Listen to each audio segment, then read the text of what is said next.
Chapter 1095. When Claire was in a daze, the alarm sounded. At the same time, the brightness of the entire command cabin plummeted and flashed with a dazzling red light. A mature man's magnetic voice sounded, "Class A violation discovered. All privileges of the ship's crew will be immediately taken away. All crew members on board will immediately stop all activities and stand by." I repeat, finally found it. Claire's fingertips twitched. This was no longer the tone of the shipboard's artificial intelligence. It was obvious that a high-level intelligence had intervened. However, he did not heave a sigh of relief. Because at this moment, with the deprivation of authority, all the machines in the command cabin, which should have been locked down, were still operating. On the tactical sand table, the real-time status of the main engine displayed did not change. The corner of his eyes twitched. This method mastered by the Soul Church is no longer called technology, but damned magic. Is there a miracle to punish us? Claire did not wait for a miracle. 10 seconds later, the communication channel was replaced by a high-ranking general's request for negotiation. Although it was in a threatening tone, it was obvious that if there was another way, the other side would not use such an inefficient method at this critical moment. In fact, it was not inefficient, but there was no effect at all. The response from the other side was only Chao Kai's low murmur. His hands had stopped all operations. He just sat in the command seat and began to recite some inexplicable incantation or scripture. The firing process of the main cannon did not stop because of this. It had been completely dominated by that magic-like power and was advancing steadily. Claire had already seen the 30-second countdown. He really wanted to do something, but the numbness had already invaded the root of his tongue. He even lost the ability to speak. Even if his eyeballs were bulging out of their sockets, he could not do anything about what was happening in front of him. His emotions were essentially no different from the other side's nagging request for negotiation, and it would not have any effect. Under the effect of this weak struggle, the 30-second countdown quickly passed and returned to 0. A slight vibration was transmitted. Claire hoped that it was just an illusion under the high tension, but it was clearly the same feeling as when the main cannon was fired. It strictly matched with logic and reality. The main cannon was fired. The nuclear missile with a yield of 50,000 tons locked onto the inputted coordinates and ignited through the space-based launcher. Under the environment of light resistance, it could accelerate crazily in a very short time and rush into the atmosphere. Under the influence of Earth's gravity, its speed could eventually reach nearly Mach 20, which was already the level of an intercontinental ballistic missile. A distance of 400 kilometers could be reached in less than a minute. He didn't know what would happen to Sakura City, but the trade zone was definitely done for. "I'm really done for." Claire's eyes were fixed, and the octopus in the crystal ball was still floating in front of him. It was almost circling his face, as if it was celebrating or mocking him. Of course, the octopus simply ignored him. Claire really wanted to swallow and crush the thing in one bite. He did open his mouth, but even though his face was ferocious, his mouth was only a slit. There was nothing else, only saliva that had accumulated in the gravity-free environment and stirred in his mouth. Other than highlighting his wretched state, there was no other meaning to it. But for some reason, at this moment, the octopus, dancing in the air, suddenly trembled. It actually turned around and turned its head. The once adorable, gloomy, and cold eyes once again appeared in front of Claire. But this time, the place seemed to be a little deformed, twisting into a very funny arc shape. In fact, the round body of the octopus was also twisting, as if an invisible hand had penetrated the crystal ball and directly grabbed it, twisting it into all kinds of strange shapes. After half a second, even the crystal ball outside had been twisted. Only then did Claire know that the crystal ball was actually not a crystal ball, but a different texture.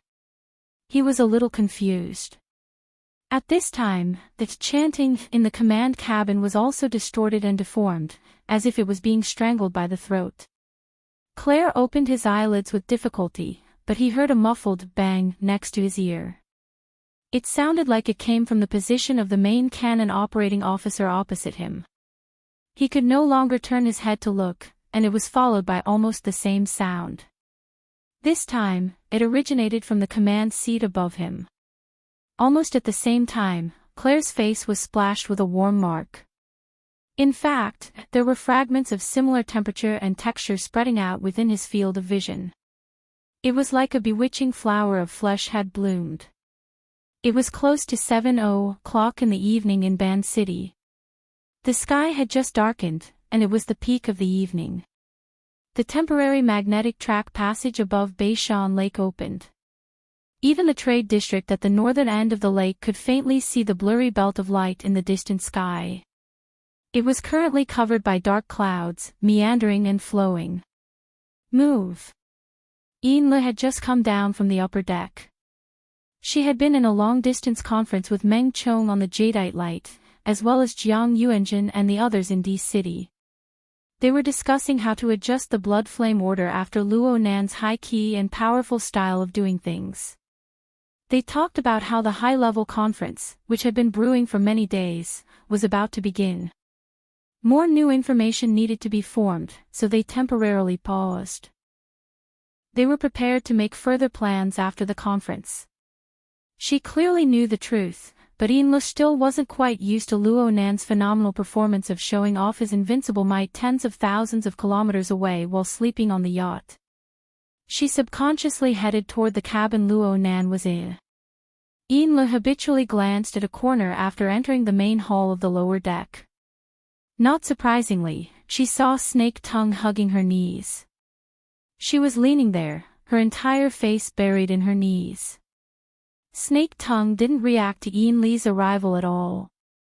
Ever since Snake Tongue became Luo Nan's experimental subject, her condition had never been good. Especially in the past 2 days, it seemed that she had been struck by some sort of ocular technique. Her condition had worsened. She was fine before Luo Nan's eyes, but most of the time, she had this dispirited and listless appearance.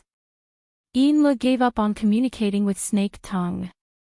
She just came here out of habit. She didn't have a goal in mind. Luo Nan was resting in the bedroom, and he was splitting his attention to stir up trouble several thousand kilometers away. She didn't dare to disturb him. This was strange. Just as she thought that she couldn't be disturbed, her wristband vibrated. The sound wasn't loud, but it was exceptionally clear in the quiet room. Eunle frowned and looked. The name of the caller entered her eyes, causing her eyebrows to jump. A text message from the same source was sent over at this time. Eunle didn't look at it in detail. She directly connected. President He, you. This was how Eunle addressed He Yuan. The two originally didn't have much interaction, but Eunle had been collecting information from all walks of life on Luo Nan's orders recently. It was absolutely difficult to accomplish this by relying solely on the channels of the blood flame order. It was unavoidably troublesome in order to guarantee the results. Though He Yuan was in a closed-door state, she still gave Eunle a lot of support. Over time, the two became familiar with each other. Eunle's impression of He Yuan was that she was the type of person who did business according to the rules. She was also someone who understood propriety. She was never lacking in courtesy. But this time, the other side directly interrupted her speech. Mr. Luo is by your side. He's in the inner room. You guys move immediately. The nuclear strike is expected to arrive in 85 seconds. Immediately avoid danger. I've sent the location of the Civil Air Defense Project closest to you. If you don't make it in time, enter the water nearby. At least a depth of 50 meters. Immediately. Eunle didn't doubt the authenticity of the information. Clearly, this was no joke. Moreover, as she and He Yuan were exchanging information, an alarm sounded in the air above the trade zone. It didn't matter if it was an air defense alarm or a nuclear strike alarm. In short, the elongated sharp wail truly bombarded her heart. Snake Tongue, who was in the corner, also raised her head to look. Ian Lee's mind didn't have too much information at this moment. She was completely driven by instinct. She threw herself forward and opened the wooden sliding door. At the same time, she called out, "Mr." Ian didn't finish her words because Luo Nan had already sat up in the inner room, hugging his quilt. It was unknown how long he had been up, but his hair was still a bit messy. Right now, his gaze was passing through the cabin's viewing window, casting into the noisy darkness outside. Ian Lee's mind relaxed at first, but she soon became nervous again. "Mister, we must immediately." "Too late." "Ha! We're a step late. There are always these unexpected things." Luo Nan reached out his hand to rub his already somewhat messy hair. He looked a bit distressed. His mouth said it was too late, but his figure didn't budge. He still hugged his quilt and sat down. His sigh was neither too fast nor too slow. Snake Tongue also moved in and stood by Ian Lee's side. The two glanced at each other. Although the emotions in their hearts weren't the same, they stopped talking at the same time. Yes, no matter how nervous they were, when they saw Luo Nan's appearance, they subconsciously, no, in principle, had to comply. Even if a nuclear bomb were to fall from the sky in the next moment and smash in front of their eyes, they still had to maintain this dignity. Only in this way could they demonstrate their respect and reverence for Luo Nan. Ian Luo and Snake Tongue didn't speak, but Yuan's communications never ended. They were separated by several thousand kilometers, but she still transmitted a rare sense of nervousness and urgency over. "Your positions haven't changed, Sister Yuan, I know this matter. I'll take care of it." The air went silent for a moment before Yuan responded. "Okay." The lingering sound reverberated within the yacht at Northern Mountain Lake. And in some secret military base several thousand kilometers away, Yuan wore a loose robe. She stood barefoot on the ice-cold floor. Nutrient fluid slid down from her body and head. She cut a rare sorry figure. She had indeed forcefully interrupted the debugging experiment to warn Luo Nan. But Luo Nan's reaction made it hard for her to not be startled. On one side, a live broadcast was displayed in the projection area. Multiple angles of outer space and the atmosphere were stitched together to form a mosaic. There was a certain delay in the signal due to the several thousand kilometers distance and the mosaic of the image. So what she was seeing right now was the situation of 1 second, 2 seconds, or even 5 or 6 seconds ago. At this time, the various images had yet to completely lock onto the position of the falling nuclear warhead. She would only occasionally catch a glimpse of the dot of light. The dot of light shuttled back and forth within the complex misty environment. Dr. Pan, who had previously presided over the experiment, sighed with emotion. "It's been a few years since I've seen this scene. Ban City and the surrounding areas should have missile interception systems, right? Of course, they've mainly been used to shoot birds in recent years. When I was young." Yuan turned to look at him. "What's wrong?" "The front-end satellite early warning system is abnormal. We've already missed the interception window. Is this a coincidence?" It was too late to say anything now. The image showed that Ban City's on-duty fighter had taken off, and the missile defense system had been turned on. But this was just the best they could do. Ban City was already in chaos. The nuclear strike alarm was playing faithfully. Sound waves and text messages bombarded the city, paralyzing the evening rush hour in an instant. The true challenge is after the warhead hits the ground. Tian Bang walked in with large strides, dressed in a military uniform. His voice was clear and bright. "I really didn't expect that there would still be a leading figure in this world right now. Do you need help?" "Am." Yuan didn't respond, even though Tian Bang's words represented her stance in a certain sense.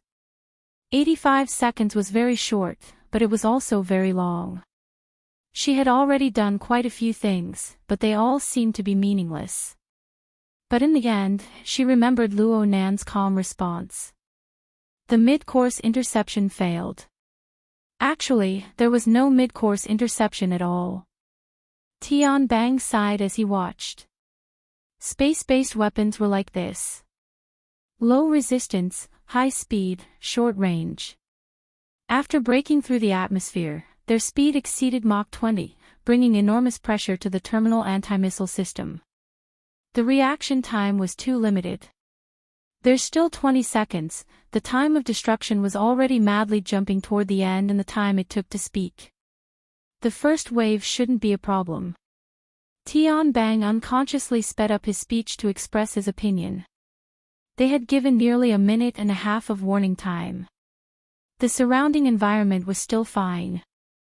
An extraordinary should be able to survive no matter what. But what happened after this decisive method wasn't as simple as a post-disaster rescue. He Yuan finally responded. She spoke of matters unrelated to the scene.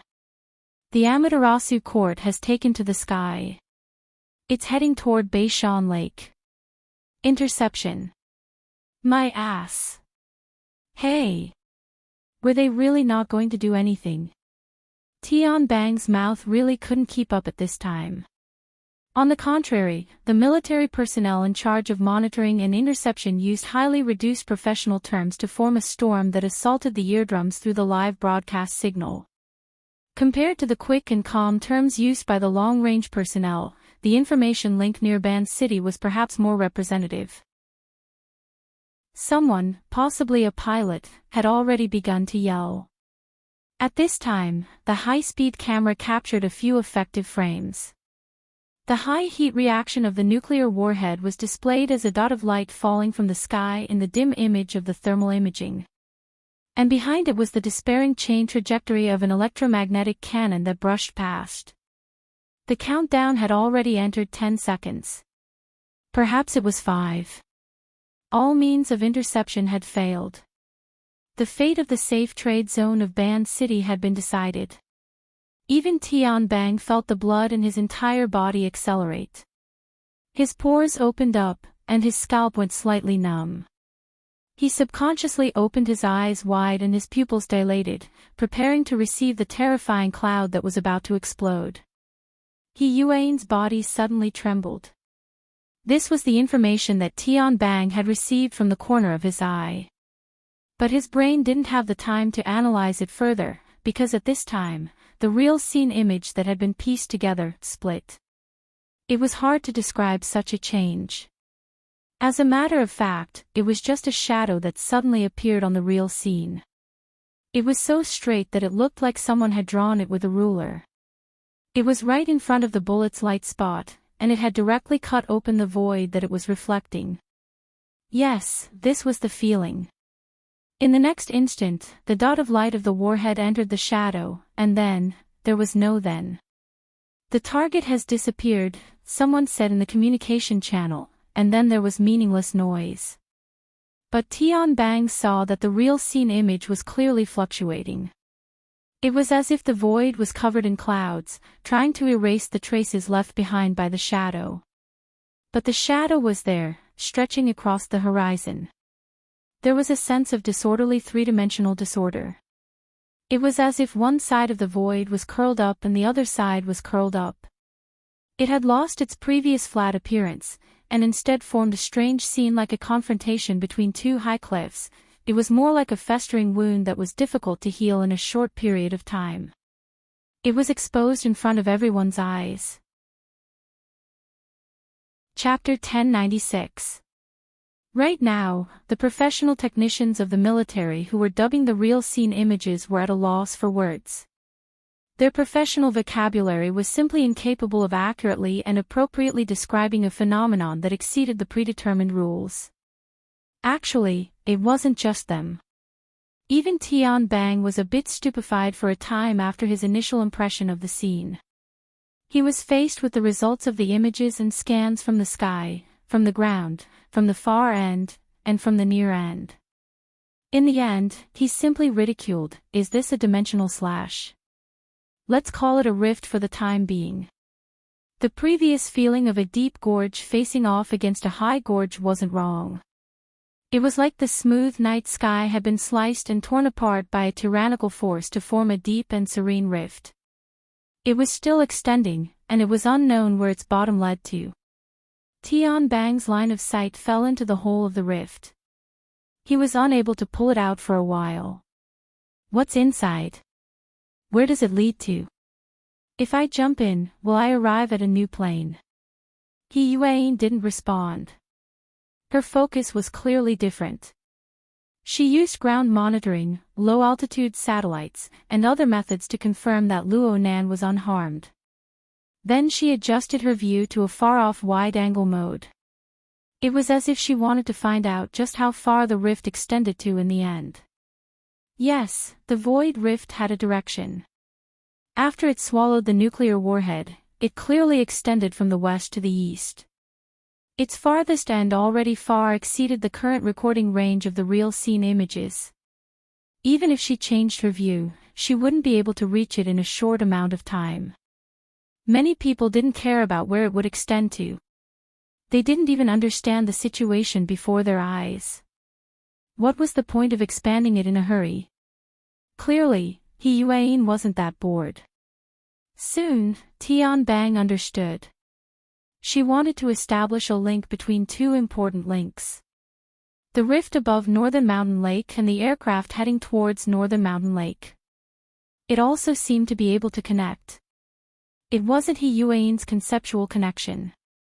Instead, it was the rift that continued to extend outwards. If he followed the approximate length of the rift, he might be able to touch it. The reason why Tian Bang wasn't sure was because the straight crack that left a deep impression like a ruler had become more and more unstable as it extended. It had long lost its sense of direction. It was like the cracks that extended like branches and vines when a shoddy wall was about to collapse. It was also like a bolt of lightning that exploded in the night sky. No one knew which direction it would bend in the next moment, and it could even disappear at any time. However, there were always bigger wounds that appeared in the tiny cracks at the ends, and they continued to push forward. Well, lightning was more accurate.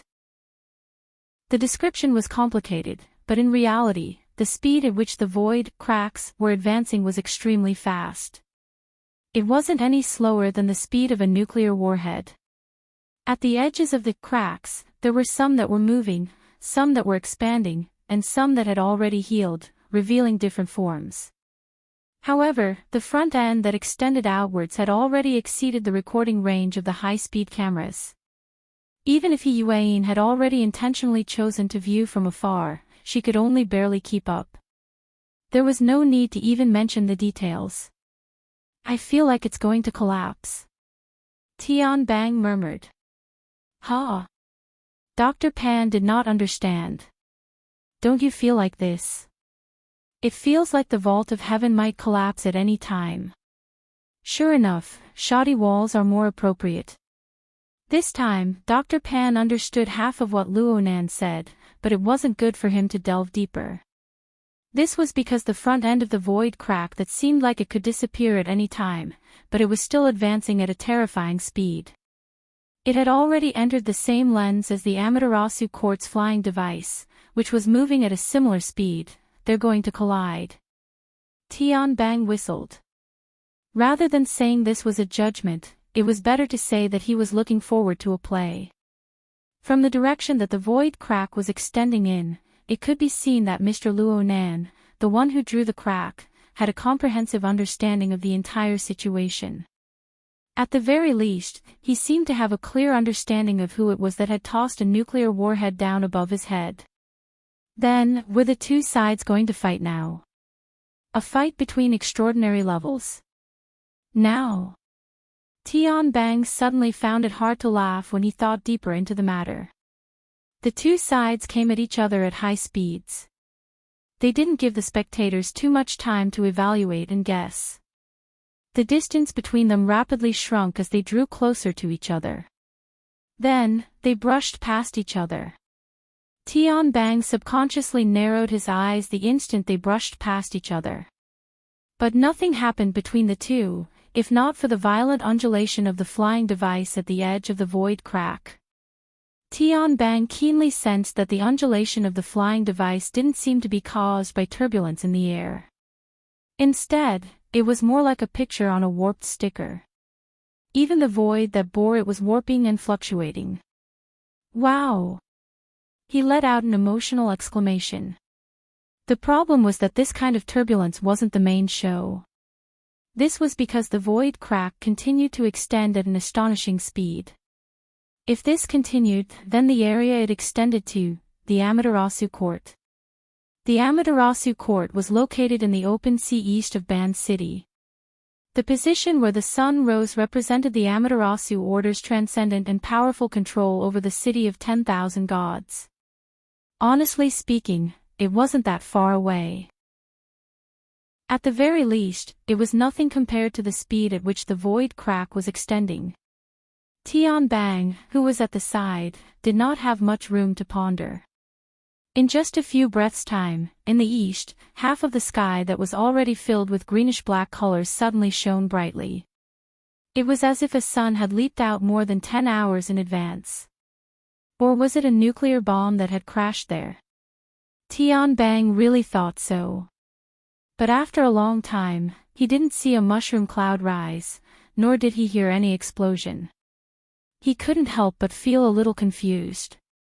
Was it a nuclear explosion? Tian Bang asked Yuan.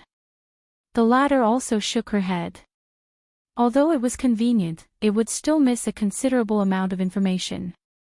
It was difficult to make a quick judgment. As they spoke, the strong light in the east dimmed.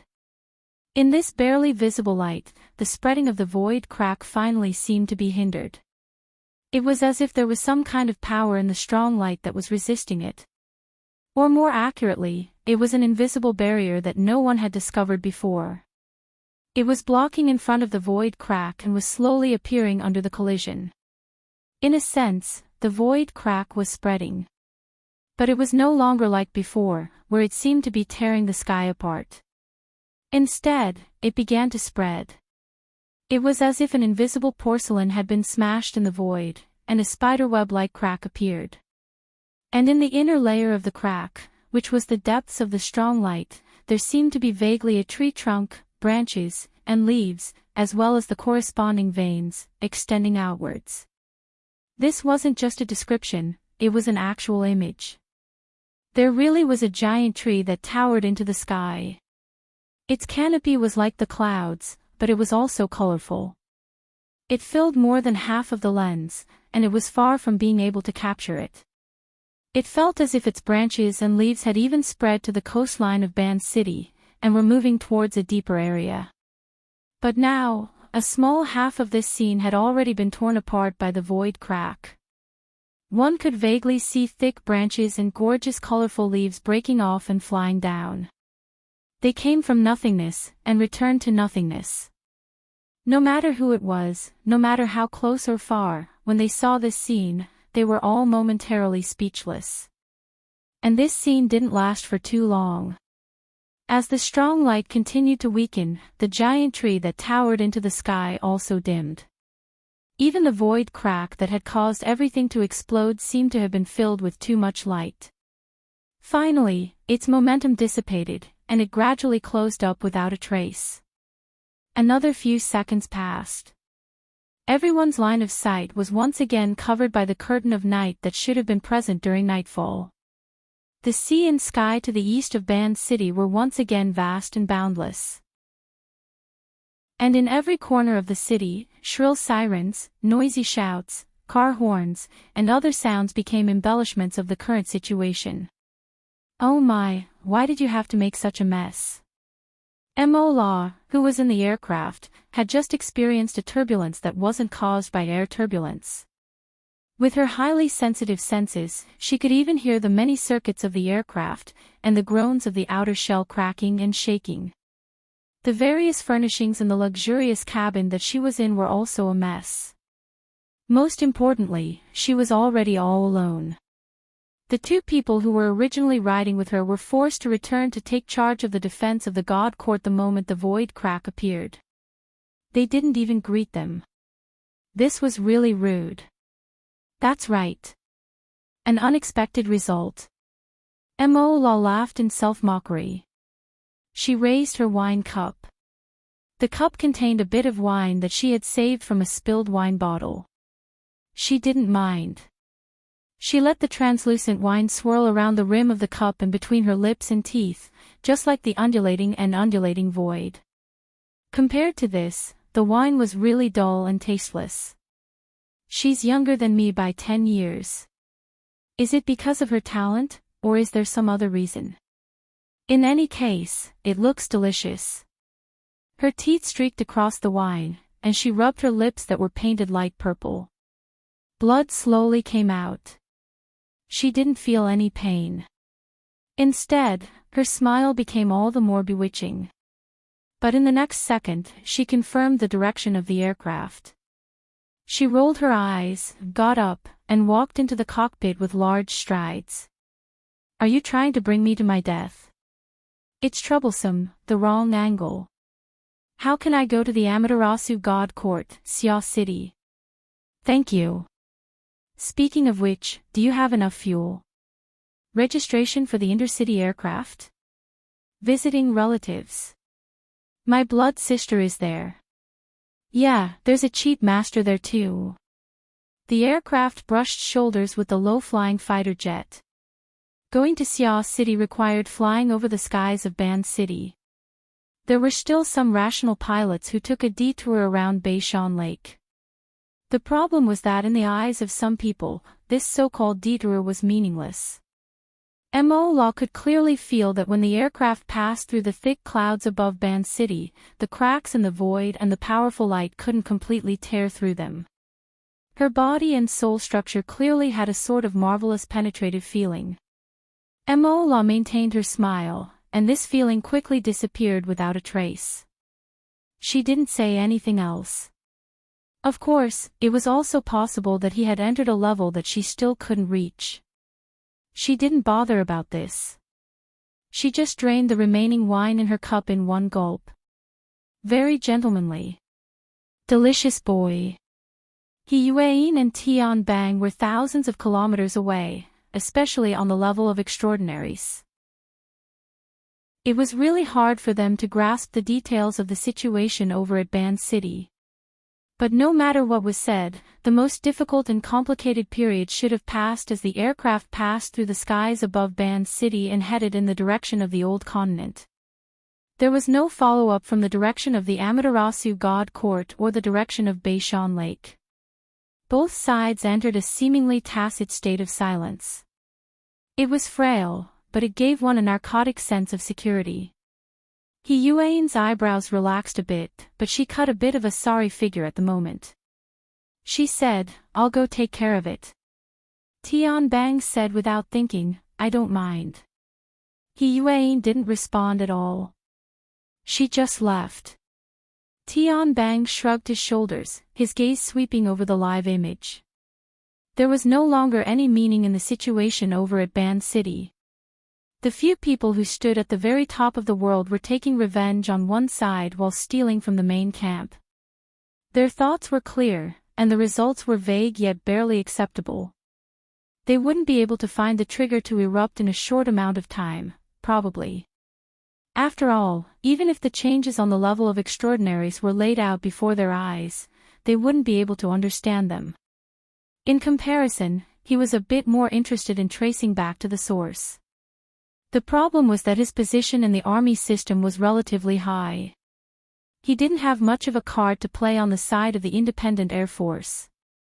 He had only heard a bit about what had happened on the magic cloud platform above his head. He didn't know the specifics at all. He just faced Yuan's back and shouted. Jade Dragon. If there's any definite news, send it over. Everyone can help together. Yuan still didn't pay attention to him. But at this time, Luo Nan's voice rang out from the other side of the communication. Sister Yuan. Help me out. Yuan's feet stopped. Please speak, Mr. Luo. It's the one in near-Earth orbit. You guys were talking about something called the Jade Dragon just now. I'm quite interested in that side. There might be something left behind. I want to take it and study it. Yuan had already responded without waiting for Luo Nan to finish speaking. I'll think of a way. Mr. Luo, are you doing well on your side? It's nothing. Sometimes I just feel that those two from the Amaterasu order are a bit too tactful. That's why I say, broadening your horizons and being more knowledgeable are still beneficial, right? Tian Bang clenched his fists behind Yuan's back, but in the end, he could only roll his eyes and prick his ears to listen to the conversation between the two. Speaking of which, he could understand what it meant to be tactful, but how could he understand broadening his horizons and being more knowledgeable? He turned his head to look at the space that was already beginning to close up. He seemed to be lost in thought. In Tian Bang's position, he had to consider a bit more. But for a frontline soldier, all he needed to do was carry out orders. Before the situation in Band City was completely clear, the Jade Dragon had already left the inner defensive perimeter in Earth's near-Earth orbit. Its privileges had already been completely sealed, and it practically sunk into darkness. Only the solar panels were still reflecting a bit of the faint light from the distant edge of the Earth. Soon, a landing ship docked with the platform. Dozens of Aerospace Army officers, who could be summoned in a short amount of time, forcefully boarded the ship. Contrary to expectations, they advanced like a hot knife through butter. Everyone on the Jade Dragon appeared to be in a stupefied state. Whether they were soldiers or researchers, they were all extremely cooperative. There was no challenge at all. The commandos charged all the way to the command cabin. They broke the door open and entered. All they saw was the tactical sand table projection that was still flickering under the support of an unknown source of energy. Under the dim light, large amounts of solid, liquid, and other mixed fragments of human tissue floated and scattered. There were 8 personnel, led by Claire, the adjutant of the Jade Dragon. They were restrained by buckles in their respective positions. Some were unconscious, like Claire. Some had already died without a sound. The preliminary judgment was that they had ingested an excessive amount of anesthetic. The commando leader discussed with the sergeant in charge of technical identification and decided to first report to their superiors. At the same time, they began to take photos and videos of the messy command cabin. They also searched for the corresponding surveillance footage to preserve first-hand information. After receiving new orders, they began to further deal with the aftermath. While his subordinates were busy, the commando leader suppressed his disgust and entered the core of the command cabin. It was currently also the area with the densest concentration of all kinds of flesh and floating debris. It didn't take long for him to find the object specified in the new order. It was a crystal ball that looked a bit distorted. Because it was distorted, it gave off a very strange and cheap feeling. Inside it was a lump of rotten flesh that was almost unrecognizable. This lump of rotten flesh was still twitching, as if it was maintaining a rather tenacious vitality. The commando leader even saw that there was an area under the mangled flesh and nerves. It looked like an eyeball that was basically intact, projecting a cold and demonic line of sight. The commando leader actually felt a little dizzy when he looked into the eye. He subconsciously took a step back. His movements were too large and attracted the attention of his subordinates. Many people raised their guns, including the commando leader himself. But at this moment, he saw that the demonic eye seemed to have been slashed by an invisible blade. Blood splattered, but it was blocked by the inner wall of the distorted crystal ball, so the sputtering effect was limited. But it was obvious that this was a heavy blow. Not to mention the eye that had almost been cut in half. Even the twitching flesh and nerves around it had weakened. The question was, where did this blow come from? What was going on? The commando leader didn't dare to move for a moment. With his rich combat experience, he subconsciously felt that there was still some kind of tension in the command cabin that had been splattered with flesh and blood. There was an invisible force that was highly dangerous to armed personnel like them. He turned on the communicator and contacted the command center again because this was clearly different from the description in the order. A few seconds later, he received a more accurate answer. "That's right." "All right, whatever you say." The commando leader put in a lot of thought for this temporary order. It wasn't easy for him to find a sealed metal container and store the distorted crystal ball. Strangely enough, the entire process didn't have any twists and turns. After storing it inside, he could sense a rhythmic pulse in the container through the sensor on the exoskeleton armor. There was even a kind of ice-cold touch that made him shiver involuntarily. Illusion, illusion. The commando leader didn't delay any further. He personally escorted the crystal ball and the metal container that contained the rotten flesh out of the Jade Dragon. He then quickly switched to another transport ship. After traveling in orbit for a period of time, the ship went against the direction of Earth's rotation and entered the atmosphere. This kind of transportation method was similar to a rail elevator. In theory, it could deliver the express mail to a designated person in any corner of the world within an hour. 20 minutes later, the transport ship penetrated the thick clouds and arrived at a certain sea in the middle of the Pacific Ocean. It was obvious that the weather conditions in this sea were terrible. Not only were the clouds thick, but there were also dense lightning flashing deep in the clouds. And in this vast sea where the storm raged, there was a luxurious cruise ship bobbing up and down in the wind and waves. Strangely enough, there was a thick fog surrounding it. If it weren't for the clear coordinates and the powerful lighting equipment on the cruise ship, the commando leader would have had to spend a lot of effort to discover this small metal box. How did I end up here? Chapter 1097. Reality did not give him a clear answer.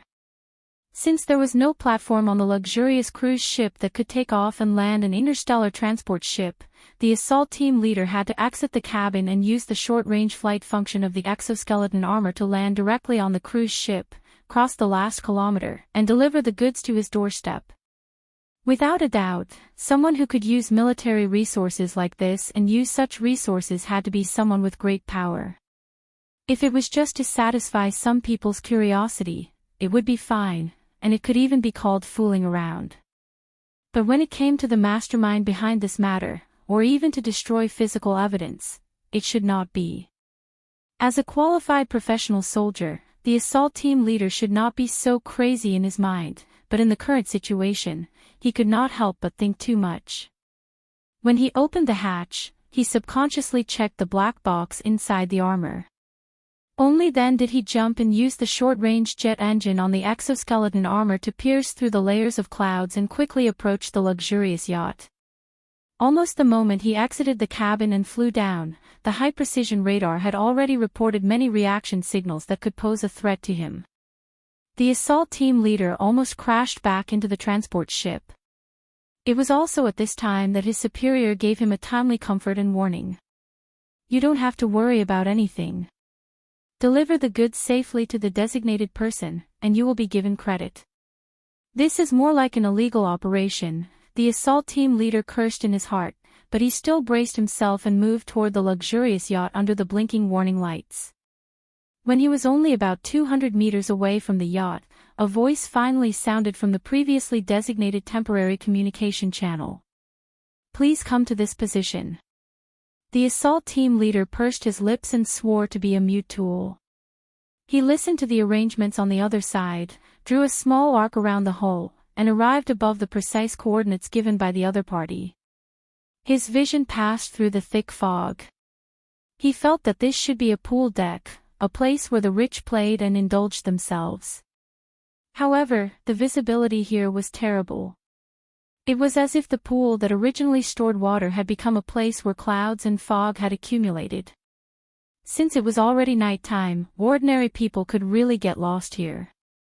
Through the multidimensional imaging equipment, he could confirm that there were 4 people on the deck, 2 men and 2 women. This number made him feel a little more at ease. The suspicion of a private transaction was lessened a little.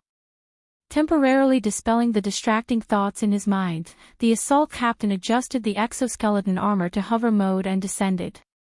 Even so, the tail flames still inevitably scorched a part of the wooden deck. Of course, there was no one here to stop him and ask for compensation. There was only a thin and capable man who directly walked forward without the slightest fear of the 3-meter-tall steel war equipment, indicating that the handover was complete. The multidimensional imaging showed that the other 3 people were still in their original positions, hidden in the thick clouds. If that was all there was to it, there was indeed a strong sense of mystery.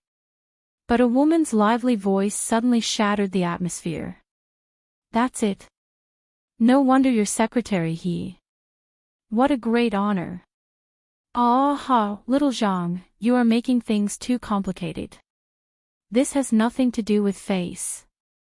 If you're hit in the head by a nuclear bomb from the military and you're not hurt at all you have to do is make a phone call and say, 'Do me a favor,' and we'll call it even. Do you believe that the people in the military will immediately clean themselves up and let you do whatever you want to them? Disgusting." Amidst the confusing and informative conversation, the assault captain handed over the sealed metal box. The thin man in charge of receiving it nodded at him. "You can go now." With that, he turned around but did not face anyone on the deck. Instead, he walked quickly to where the swimming pool was. The assault captain had a stomach full of questions, but at this moment, his superior kept urging him. "Hurry up and go. Don't delay." He had no choice but to obey.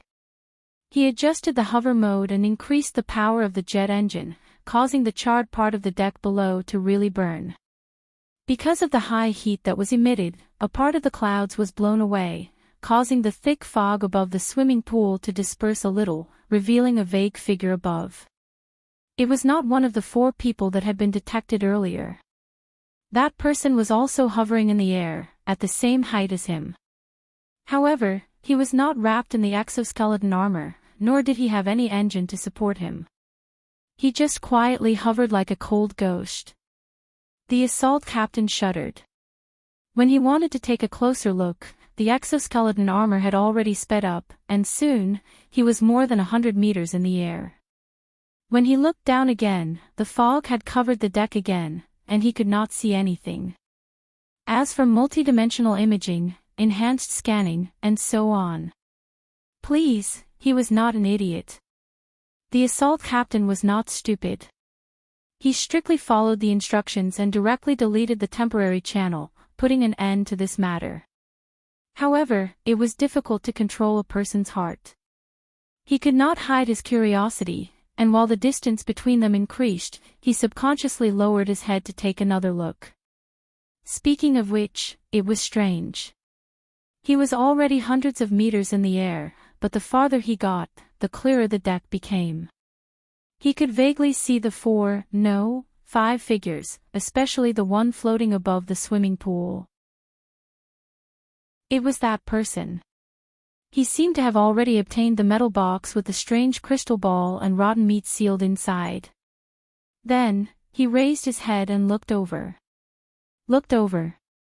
The assault captain's heart skipped a beat. It was also at this moment that a powerful binding force suddenly acted on his body. The pressure on his body and the sharp alarm in the cabin formed a chemical reaction, stimulating the secretion of a large amount of adrenaline, and his entire body suddenly tensed up. Silencing the witness.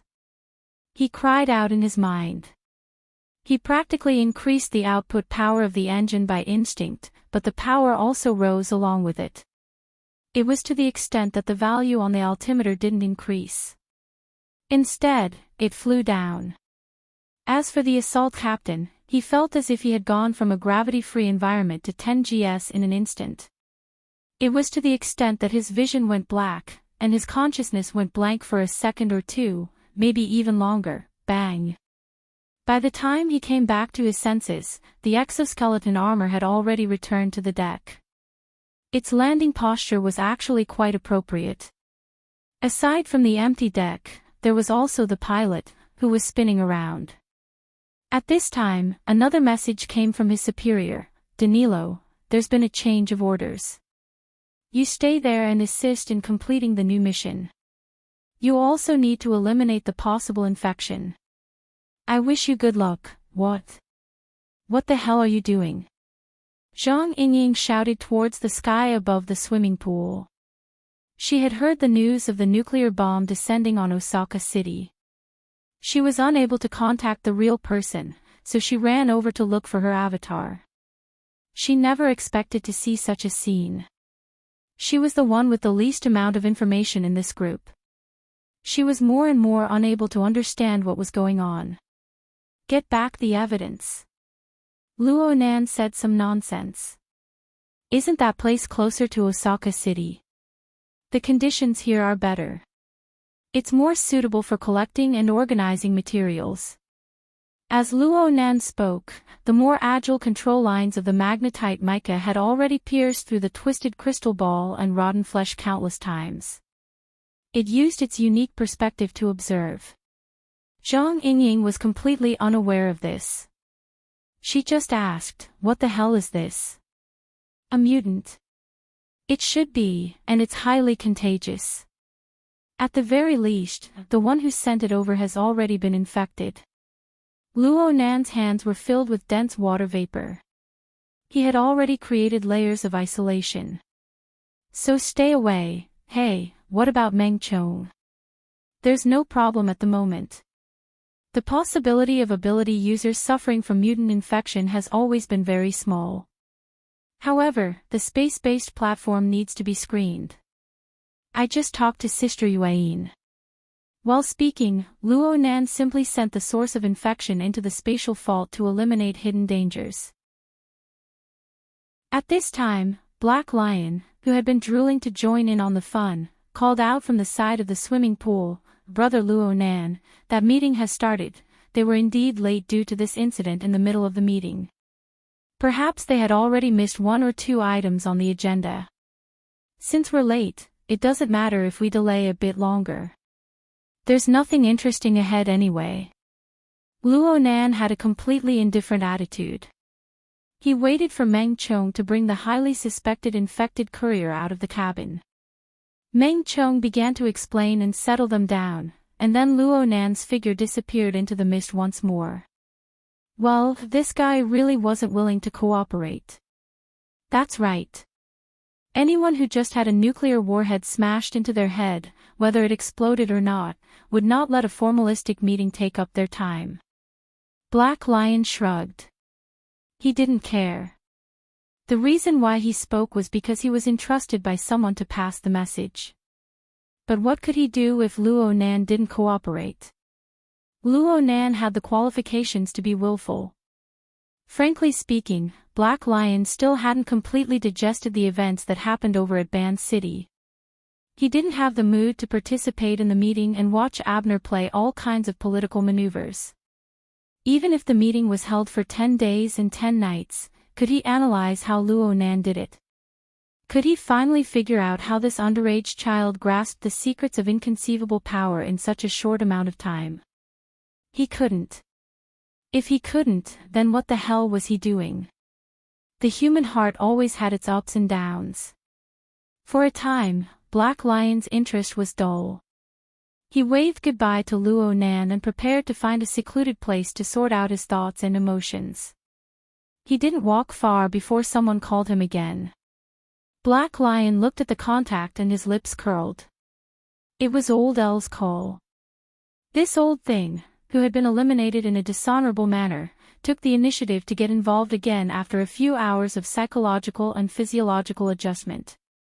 Black Lion didn't know if this old thing had a deeper plan or if he was simply intrigued by the major incident that nearly became the headline news of the entire 90s. Perhaps it was the latter. Black Lion could easily tell that Old L's was actually using a simulated human voice. Clearly, he had yet to completely recover from the important property loss of a few hours ago. Perhaps he was lying in the health pod right now, consuming some of the extremely limited energy in that old and broken body. "You're next to that kid." "I just left." "Have you figured out the twists and turns?" "Heh, are you teaching me how to do things?" It's just a conventional prejudgment. If you didn't do it, then it probably proves that the kid has caused an extremely direct impact on you, to the point where your curiosity to get to the bottom of things has been suppressed. Congratulations on still having the strength to say such a long sentence. Sure enough, once you've been eliminated, all sorts of calmness and reason will return. From this point of view, perhaps that luxurious health pod is the best place for you to return to. The Black Lion sent a warning and a curse before ending the communication. This wasn't considered an act of anger because he really didn't have anything to say or communicate with. He had been by Luo Nan's side when the incident occurred, or at least he had been by one of Luo Nan's sides. He had high-level privileges as an extraordinary, helping him understand the general outline of the entire incident as well as some key links. However, the truly crucial point was still like the thick clouds and mist surrounding the Jade Light ship. The phenomenon was there, but its roots were unfathomable. Why? Why was Luo Nan able to predict the future? Why was he able to quickly lock onto the mastermind behind the scenes? What was the reasoning behind Luo Nan's ability to tear through the void? What was the origin of such a handy ability? Actually, there was a barely acceptable answer to every question. Luo Nan was able to survey the entire world and expose a group of people harboring evil intentions in real time.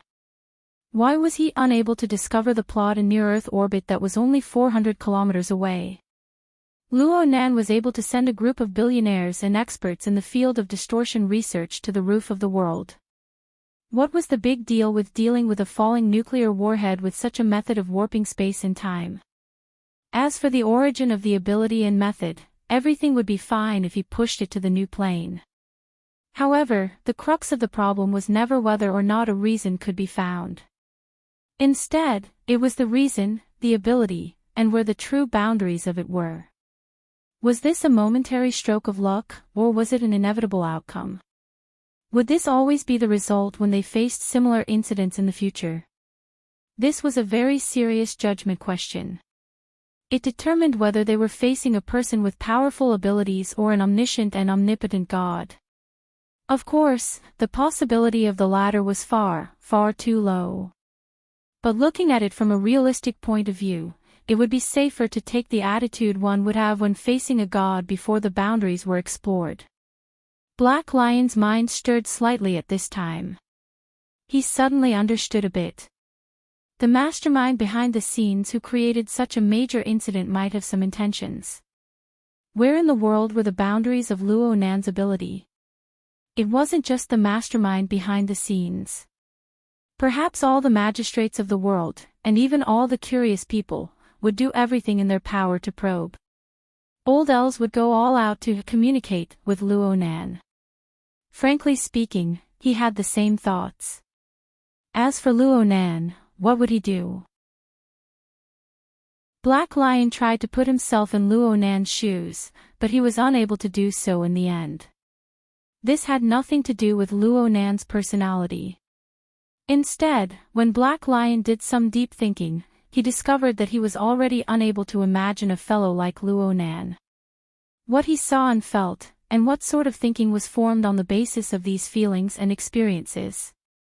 Perhaps he wasn't a god, but he certainly wasn't a human. This was probably the case. Chapter 1098. Luo Nan's consciousness followed the basic structure of the magnetic optical mica to wander about in the vast and marvelous new world. The so-called new world was just the world he was used to seeing in the past. It was a brand new creation under the unique perception of the magnetic optical mica. Luo Nan shouldn't rashly describe the current situation. It had already lost its usual smoothness and tone. It had turned into countless bubble phantoms that ran along the edge of the gravitational vortex of the sun and the earth. They were warped and impacted by countless other forces. It could even be further refined into a grid of various frequency bands that interweaved with each other in various forms. Luo Nan didn't have the intention to investigate in detail. This was because everything he saw at this stage was the product of forcefully twisting old experiences and new horizons. He really lacked the corresponding analytical tools to make a meaningful interpretation of this new form of space, time, life, and matter. This point wasn't written in the theory of the school of fantasy. There was no clear answer in the existing database. It wasn't possible for him to obtain or extract relevant knowledge in a short period of time. He needed to adapt bit by bit and harmonize with his past experiences. Therefore, he did his best to analyze and ponder with his past experiences in order to realize an orderly connection. Even so, he still needed to receive and process a rather extensive amount of information. Reactions from all sides were basically fed back to him. Some were directly sent messages and phone calls by acquaintances. Some were collected by Luo Nan on his own initiative. This included the global scope and even the near-Earth orbit region that he had just barely reached. Everyone who knew him and had a conceptual understanding of the previous events radiated clear and complex signals. How to put it? Homogenization was quite serious. If one were to roughly describe it with emotions, they would basically be astonishment, fear, doubt, bewilderment. Nothing more than that. They were probably all subdued by Luo Nan's nearly inconceivable operation. Luo Nan had continued and pushed the jadeite light auction to this day. Luo Nan was a deterrent to this world. The nuclear bomb on the material plane hadn't exploded, but the mental plane seemed to have been plowed flat quite a few layers. It could be interpreted in this way for the time being. Frankly speaking, Luo Nan was a bit proud of himself. Thanks to the timely replacement of the sensing medium by the magneto-optical mica jellyfish and the expansion of the sensing range, although the information from more dimensions was much more blurry, the limits of his mental senses had expanded from the Earth's biosphere, which was rich in water vapor, to the low Earth orbit, where the air was extremely thin. Because of this, Luo Nan's warning time was longer than most people estimated. He even interfered with the situation at the end of the development. Unfortunately, limited by the fuzziness of the new sensing mode and the lack of analysis ability, the precision, accuracy, and speed of his analysis and translation were questionable.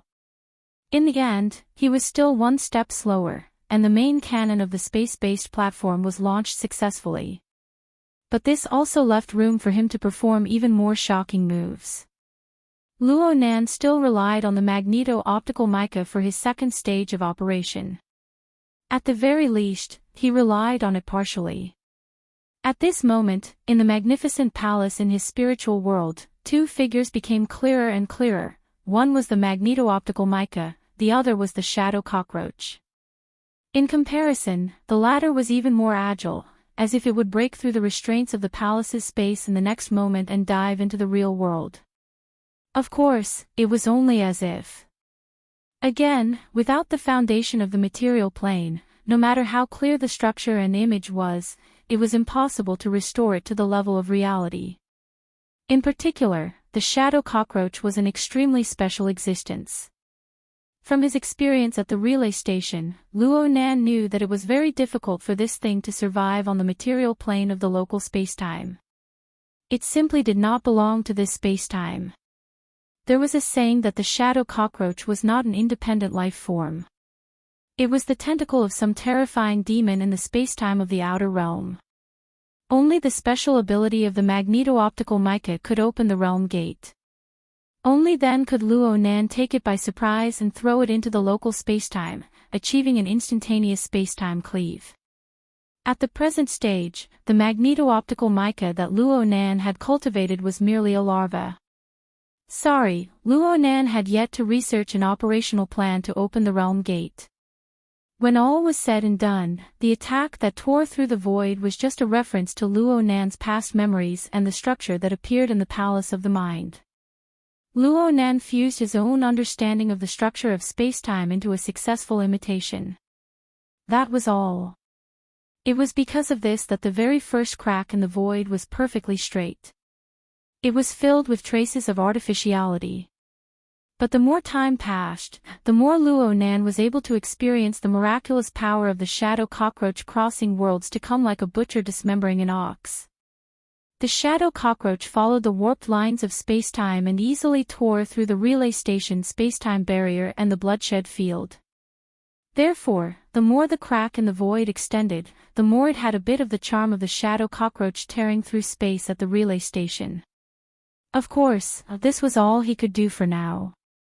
He still needed to carefully organize his insights in the future. Yes, this was all. In the end, Luo Nan was not muddle-headed. Any sort of ability would inevitably be evaluated and influenced by the larger environment. Then, when would one's own ability not be impacted by the external environment and become a body of its own? Probably to be like great monarch Chang Yishuan. She had slain gods and subdued demons in her life. After her death, she could transform into an undying plane to resist evil and poison. She could light up the star system and become a shelter for civilization. This was the only way. To put it bluntly, it was the ability to construct a world. A similar realm description had already appeared in the Innerverse simulator. But it was still too far away. Luo Nan wasn't prepared to think too much about this. He returned to a more direct goal: don't even talk about a real world with its own rules. He hadn't even broken ground on a deceptive counterfeit. Mr. Luo, who could overturn heaven and earth, why don't you pinch a new plane to see? Luo Nan smirked. His last bit of complacency was wiped away cleanly. Then again, pondering and spurring himself on was admittedly good. But the great enemy that had always been hiding behind the scenes, the great enemy that still hadn't made his appearance. Should he also be pondered? The current situation felt a bit off course. Off course. Off course. The blood demon really enjoyed the realistic feeling of the chairs in the virtual venue, and he was quite cooperative. He didn't deliberately see through anything because of the extraordinary perception of an extraordinary. He was a human. He wanted to deceive himself and others. Zhang Yingying rolled her eyes a few times after Luo Nan made that prediction, which made people unable to laugh, and it came true in one fell swoop. But Luo Nan's side was really hard to talk about, so he simply entered the venue early to watch the excitement. Right now, it really was quite lively. This was the Global Extraordinary Summit Conference that started with the death of the veteran extraordinary Gong Qi. It was a hot topic because of the new plane. It attracted the attention of practically all extraordinaries and people in power from all walks of life. It had been prepared and brewed for many days. It had gone through many twists and turns. Once it was convened, people from all walks of life spoke enthusiastically. The problem was that because of the actions of Luo Nan, the topic of discussion had already been distorted into something that wasn't the same. The original topic, the determination of old Mr. Gong Qi's death, was covered in a few words. Fine, Luo Nan didn't even have to wait. He blew himself up, but what could you do to him? The conference did say that blood relatives were allowed to take revenge, but was this because Gong Qi's bloodline hadn't fallen thoroughly enough? As for the topic of the new plane that was supposed to be the most explosive, the main character didn't come at all. Abner, who was presiding over the conference, spoke a few repetitive words. He chewed on his words, changed his words, and repeated them dozens of times. There was no real meaning to his words. Actually, if someone dared to break the topic, it wasn't like they couldn't discuss it. However, the scene of the world's roll call and the one-way trip to the roof of the world were still vivid in their minds. The chaotic yet incomparably sincere auction was still going on, constantly setting new highs. Not to mention, there was an attempted nuclear explosion over at Band City. The explosive news diluted the explosive topic. It was like using a nuclear explosion to suppress nuclear radiation. It sounded absurd and ridiculous, but it also possessed a high degree of rationality. Therefore, the rare summit conference quickly turned into an analysis meeting of the attempted nuclear explosion. This was an unforeseen event that absolutely wasn't on the agenda. It also showed that Abner had completely lost control of this conference. Yes, from Blood Demon's point of view, Abner had never spent any effort to control anything. This veteran extraordinary, who had already mutated into a standard political animal, seemed to want this discussion to continue. He wanted to help Blood Demon gather some information and ideas so that he could sort out a train of thought amidst this chaotic mess. Therefore, the discussion in the virtual conference hall continued on without the main topic. It caused a summit conference that involved key events and scarce resources. It should have been serious and tense. It should have even been filled with the light of blades and shadows of blood. However, it turned into a tea party. At most, it was an academic seminar. Blood Demon confirmed the time. The hour hand was nearing 11 o'clock. The conference had already gone on for nearly an hour. The discussion regarding Luo Nan was still in the ascendant stage.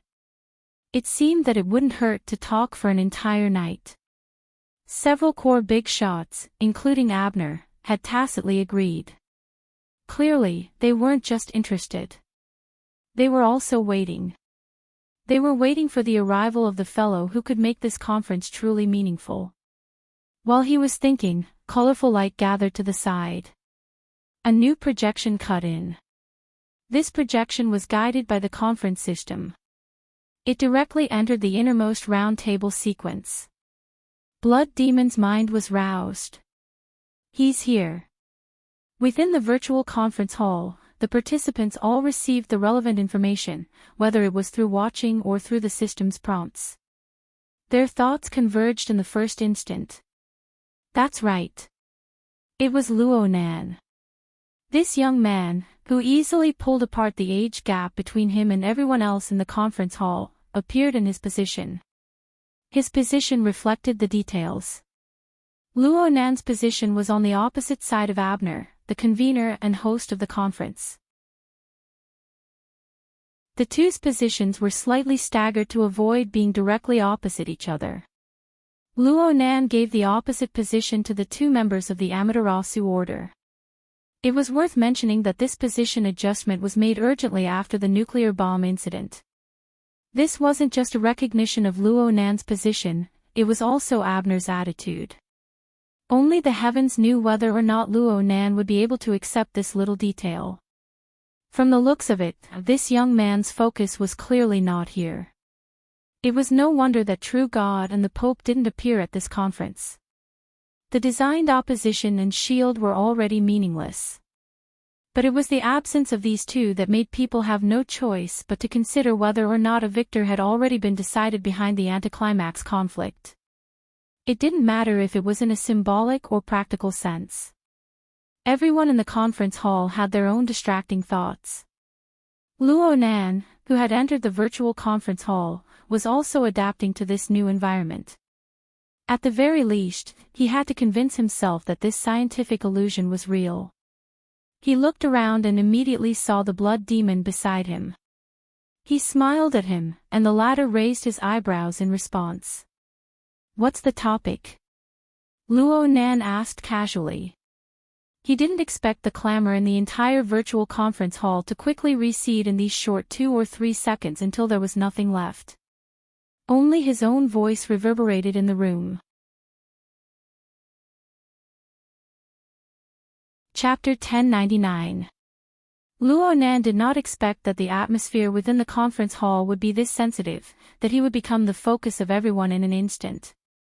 Then again, this was to be expected. After all, he was the focus and core of all the recent problems of the world.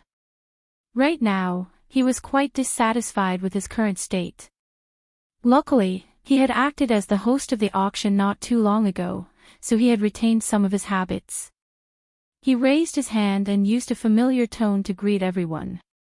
"Sorry, something came up, I'm late." The true host, Abner, displayed his abilities at this time. He revealed a smile and chose a not-so-neutral form of address. "Everyone knows the reason why Professor Luo is late. It really is an unstoppable force." "Who said that? Didn't we just endure it?" A fellow spoke in a roundabout manner. It seemed like he was targeting Abner, but it was also a bit provocative to Luo Nan. In short, it was a tone that made both sides unhappy. Xiao Sato is an old lecherous man. Blood Demon promptly reminded him from the side. He holds the title of Deputy Secretary General of Headquarters, but he actually walks closer to the capital side. I know. He's always been neither lecherous nor masculine. Luo Nan knew that this fashionista had never gotten along with Her Majesty Empress Wu. He didn't play a good role in the appraisal meeting last time either. Luo Nan only cared about recognizing people. He didn't care about anything else. Abner acted as if he didn't hear anything. He signaled for the Secretary General behind him to step forward.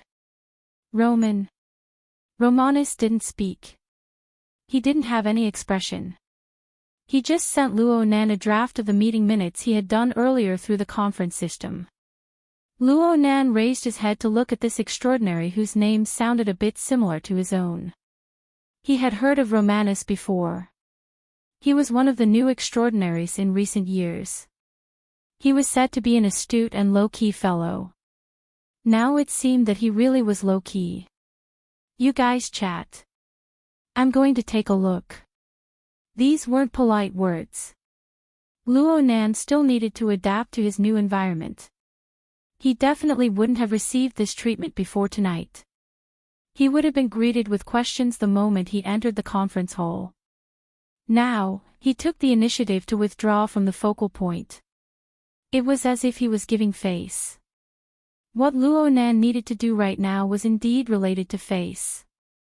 He needed to clearly distinguish the faces and basic information of these extraordinaries who stood at the peak of the world.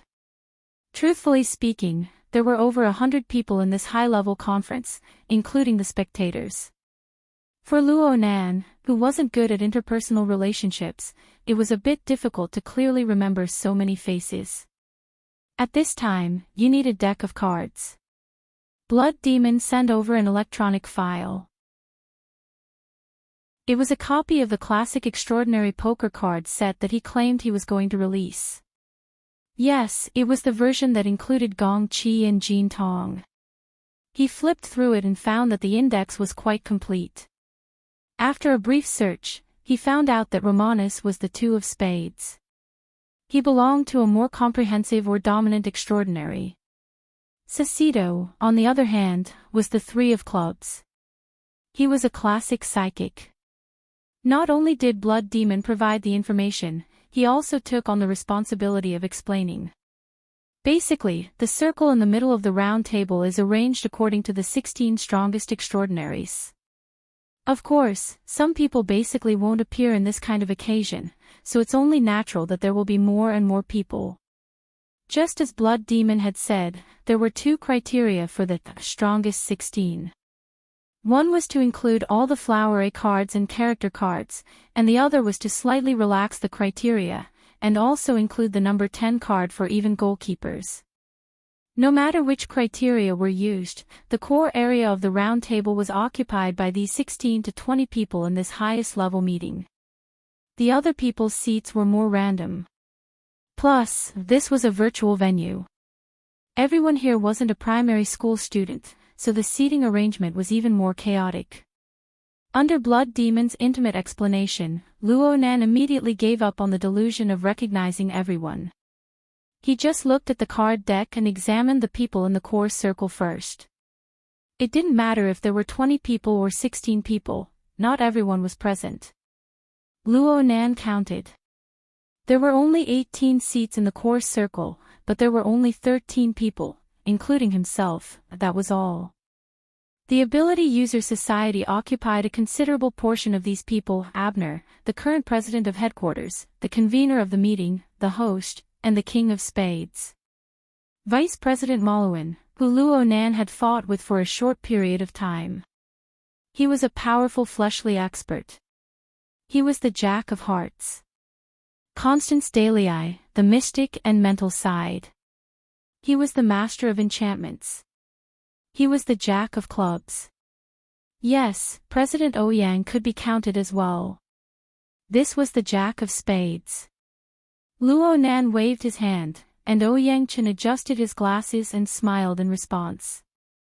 Her Majesty Empress Wu was behind President Ouyang this time. Her head was still lowered as she read her book. She didn't pay attention to Luo Nan at all. The remaining people Luo Nan was more familiar with were Blood Demon and Black Lion. One of these two had the 10 of hearts, and the other had the 10 of diamonds. Both of them had the nature of a goalkeeper. Black Lion was a bit further away, but he waved his hand at Luo Nan in greeting. Luo Nan wasn't familiar with the remaining people, but even with his meager knowledge, he had long heard of their great names. Of course, there were two leaders of secret orders among them. Impartial First Oblatum, the Ace of Spades. Speaking of which, this wasn't the first time Luo Nan had dealings with this person. Back at the flagship store of Frost River Reality, when he wiped out the main force of the Order of Justice's branch, Luo Nan had made contact with this person through space. Of course, President Ouyang and Her Majesty Empress Wu were the main combatants back then. But who would have thought that this powerful ruler of the most powerful secret order was actually a woman who looked gentle and amiable? Directions were not distinguishable within the virtual venue. If the host, Abner, was facing the north, then the impartial First Oblatum was facing the west. He was facing Luo Nan at a small angle. He cast his gaze over at this time. It seemed that he was observing the changes in Luo Nan's expression. He was extremely focused and interested. High Lord's secret deed, Ace of Hearts. This old gentleman looked to be quite old. His hair was snow white, and the quality of his hair was quite hard. It stood up very tenaciously. A white beard grew by the side of his mouth, and it was neatly groomed. He looked hale and hearty. He kept flipping through the materials. His eyelids were drooping, and his expression was calm. Luo Nan couldn't see anything else. The only thing that was rather eye-catching was the several dark lines on his face. They looked like faded tattoos, but they didn't look like patterns.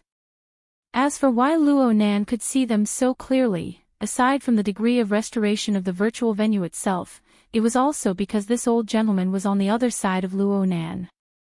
He was sandwiched between Blood Demon and Luo Nan. Even though the diameter of the central round table was enormous, the distance between each side should be quite wide.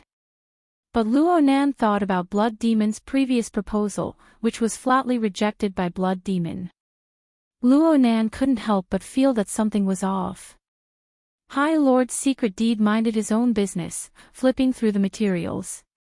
This gave Luo Nan a buffer and leeway to think. They were both old men. The one who was as old as High Lord's secret deed, or even older, should be Necromancer. This person was the J of clubs. She looked to be a level lower than the junior Constance, but she was quite a dangerous character. Her head was nearly half bald. She had very few strands of hair, and she didn't even have many eyebrows left. She glared at Luo Nan with a very unfriendly gaze. Then there was Mao Jingye, Director Mao. In a sense, he was the most powerful capitalist in the world. He was the K of Hearts. Luo Nan had never interacted with him before, but he barely knew him. There were also two other people whom Luo Nan had never met before. One of them was the number 2 figure of the Order of Justice, High Priest Lanier. He was the K of Clubs. Legend had it that he was a powerful extraordinary who specialized in entering dreams. He was able to steal away a person's soul while they were asleep. The other person was a powerful person who belonged to the Eye of Secret Deed in name. He was the emissary of Hell, Apollon. His card position was the J of Diamonds. He looked very young, around 30 years old at most. His eyes were bloodshot, and he was so gloomy and cold that it made people tremble from the bottom of their hearts.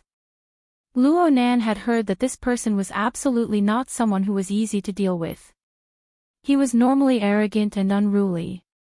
He always listened to orders but never listened to orders. Luo Nan didn't know why he had come to the conference today. As for the few people who didn't come, Luo Nan flipped through the deck of cards. He determined that they either belonged to the Star Alliance and the military, possessing the nature of public authority. This included Lieutenant General Joseph, the cornerstone of the Aerospace Army, and Dongxing, who had been overseeing in city for many years, and the retired high-ranking officer of the Star Alliance, Bai Hao. They could come or not come.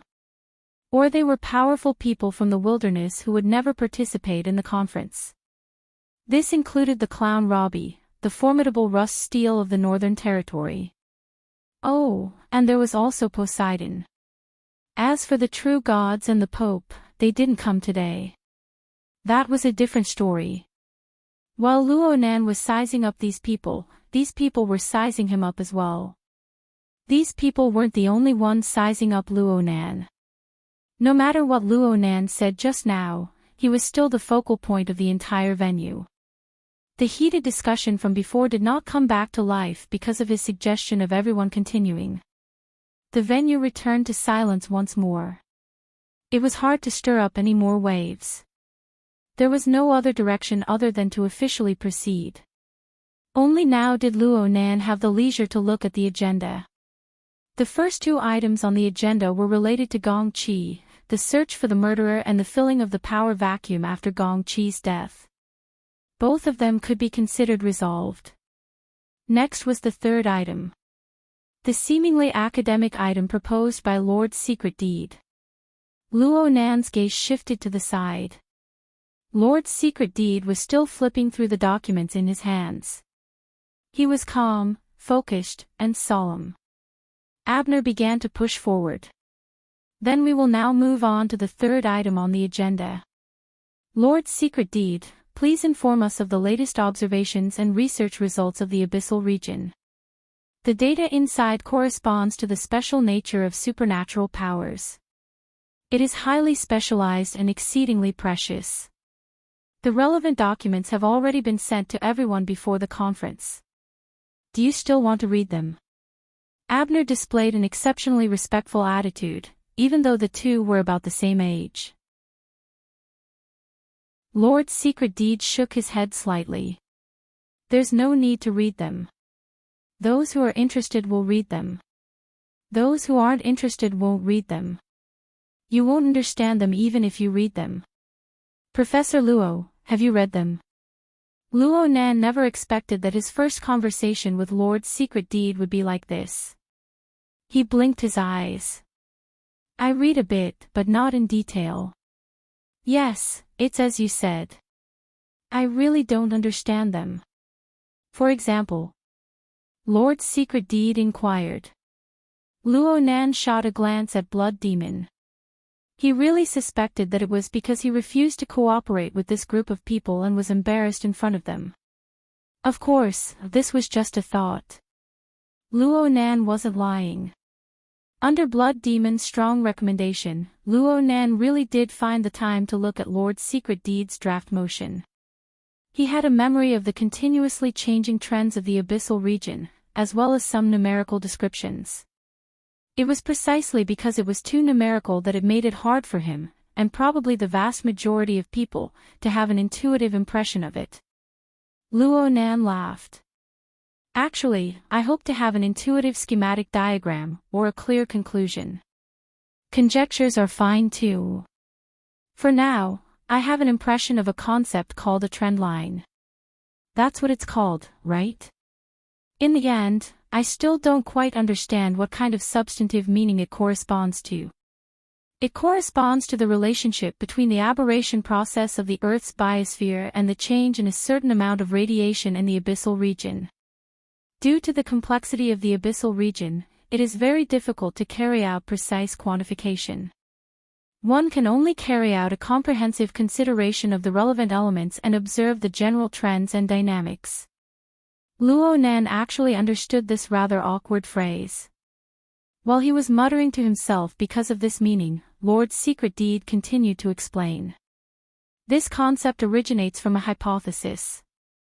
Suppose that the chaotic energy turbulence of the abyssal region, or a certain element within it, is the main factor that triggered the age of aberration. Moreover, it is still in effect. The direction of observation and research is to find this element and conduct qualitative and quantitative analysis. Luo Nan frowned. This hypothesis seems to be, the results of observation aren't able to prove this hypothesis. However, we have indeed discovered a subtle correlation between the intensity and nature of the energy turbulence of the abyssal region and the current aberration process. The amount of radiation in the abyssal region has increased, and the rate of aberration infection in the Earth's biosphere has also increased. The trend line has increased. The amount of radiation in the abyssal region has decreased, and the rate of aberration infection has also begun to decrease. The trend line has decreased. There is a clear positive correlation. It's just that we aren't sure which is the cause and which is the effect. In particular, if we believe in the logic that the exhaust emissions from the breathing of humans and livestock will cause global warming, then it will be even harder to distinguish the position of cause and effect. The master of the secret deed spoke unhurriedly.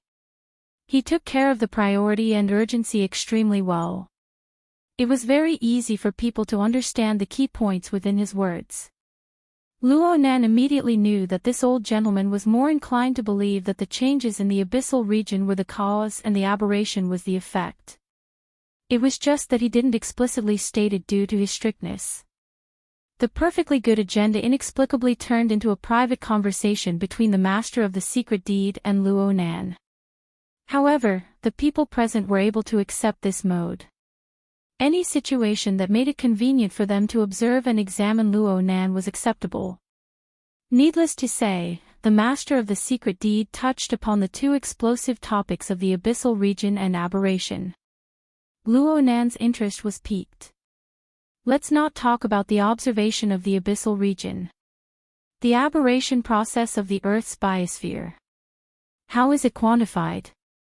Of course, it's the number and spread range of the aberration infected. Blood Demon opened his mouth to speak in support. He exposed his position in an instant. The number. Is there any data? The statistical data is basically reliable? Blood Demon answered, but he himself wasn't too sure. After all, the current research on aberration was not deep enough.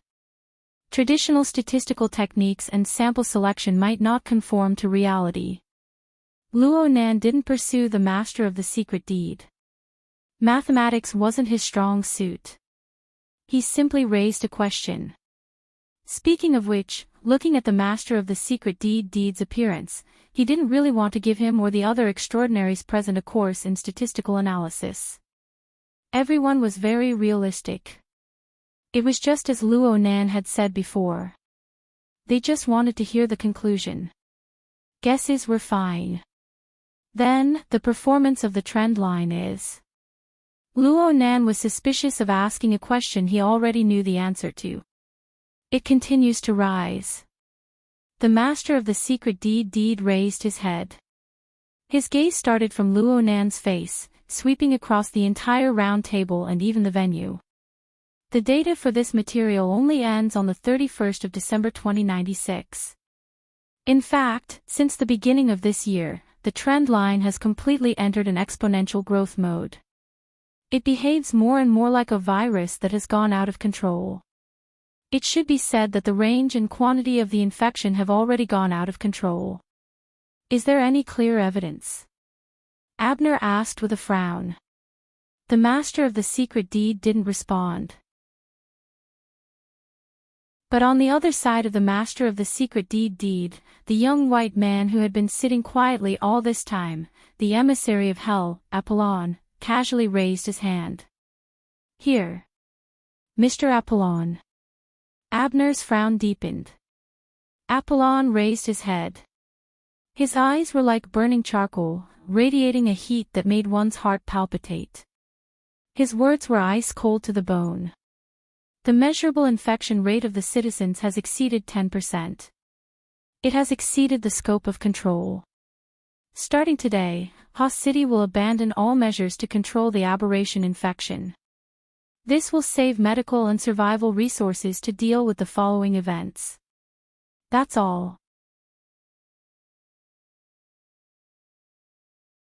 Chapter 1100. The conference hall was a bit numb for a time. There were quite a few people who needed to adjust their state of mind in time. Many people had seen Lord Secretdeed's proposal, and they had watched the exchange between Lord Secretdeed and Luo Nan as if it were a lively event. The impact was not that strong. After all, they had experienced similar scenes many times. In recent years, both the inner world and the secular world revolved around the problem of distortion. They carried out in-depth discussions and even attacked each other. Some people said that the distortion continued to deepen. Some people said that the situation was turning for the better. Everyone had their reasons, and everyone had their reasons. There had never been a clear winner. Including the group of extraordinaries present, most of them still viewed the problem of the aberrations as a politicized operation of an academic problem. Throughout the year, they wished they could say that the aberrations had gone out of control at least once a day. It was nothing more than a way to fight for resources and guide them in the right direction. Over the years, from top to bottom, this was basically how things had been played. It had become a routine. But at this time, someone suddenly said, "The wolf is really here." Even if the wolf's bloody maw was right in front of their faces, everyone had to rub their eyes, right? Most people shifted their attention to Apollon for the first time ever since Luo Nan arrived at the conference hall. This powerful genius called himself the emissary of hell. Actually, if Luo Nan hadn't created so many explosive topics in the past few hours, Apollon's participation in the summit conference would have become quite the explosive point. This young extraordinaire was born in the new continent and had been involved in gangs since he was young. He had a wealth of experience, and his methods were ruthless. He had made countless enemies, but none of them were his match. He had once single-handedly founded a secret order, the Apocalypse, and was honored as the Son of God. Perhaps the Son of Satan? His title wasn't important. What was important was that he was a true awakened talent. His talent was so great that no one knew when he became an extraordinary. Apollon's greatest achievement so far was to unite the gangs, vagrants, and other messy fellows of the new continent. He used messy methods to gain substantial control over Eagle City in the south-central part of the new continent. He renamed it Armageddon Town, and the battlefield of the legendary Armageddon War was shortened to Ha City. It was also the world-famous city of Sin. The Star Alliance Committee actually pinched their noses and accepted it. Perhaps that place wasn't any better to begin with. It was also possible that the High Lord of the Secret Contract had promptly challenged him and won the battle, putting the reins on him. No matter what was said, Apollon himself was a top-notch extraordinary in the inner world.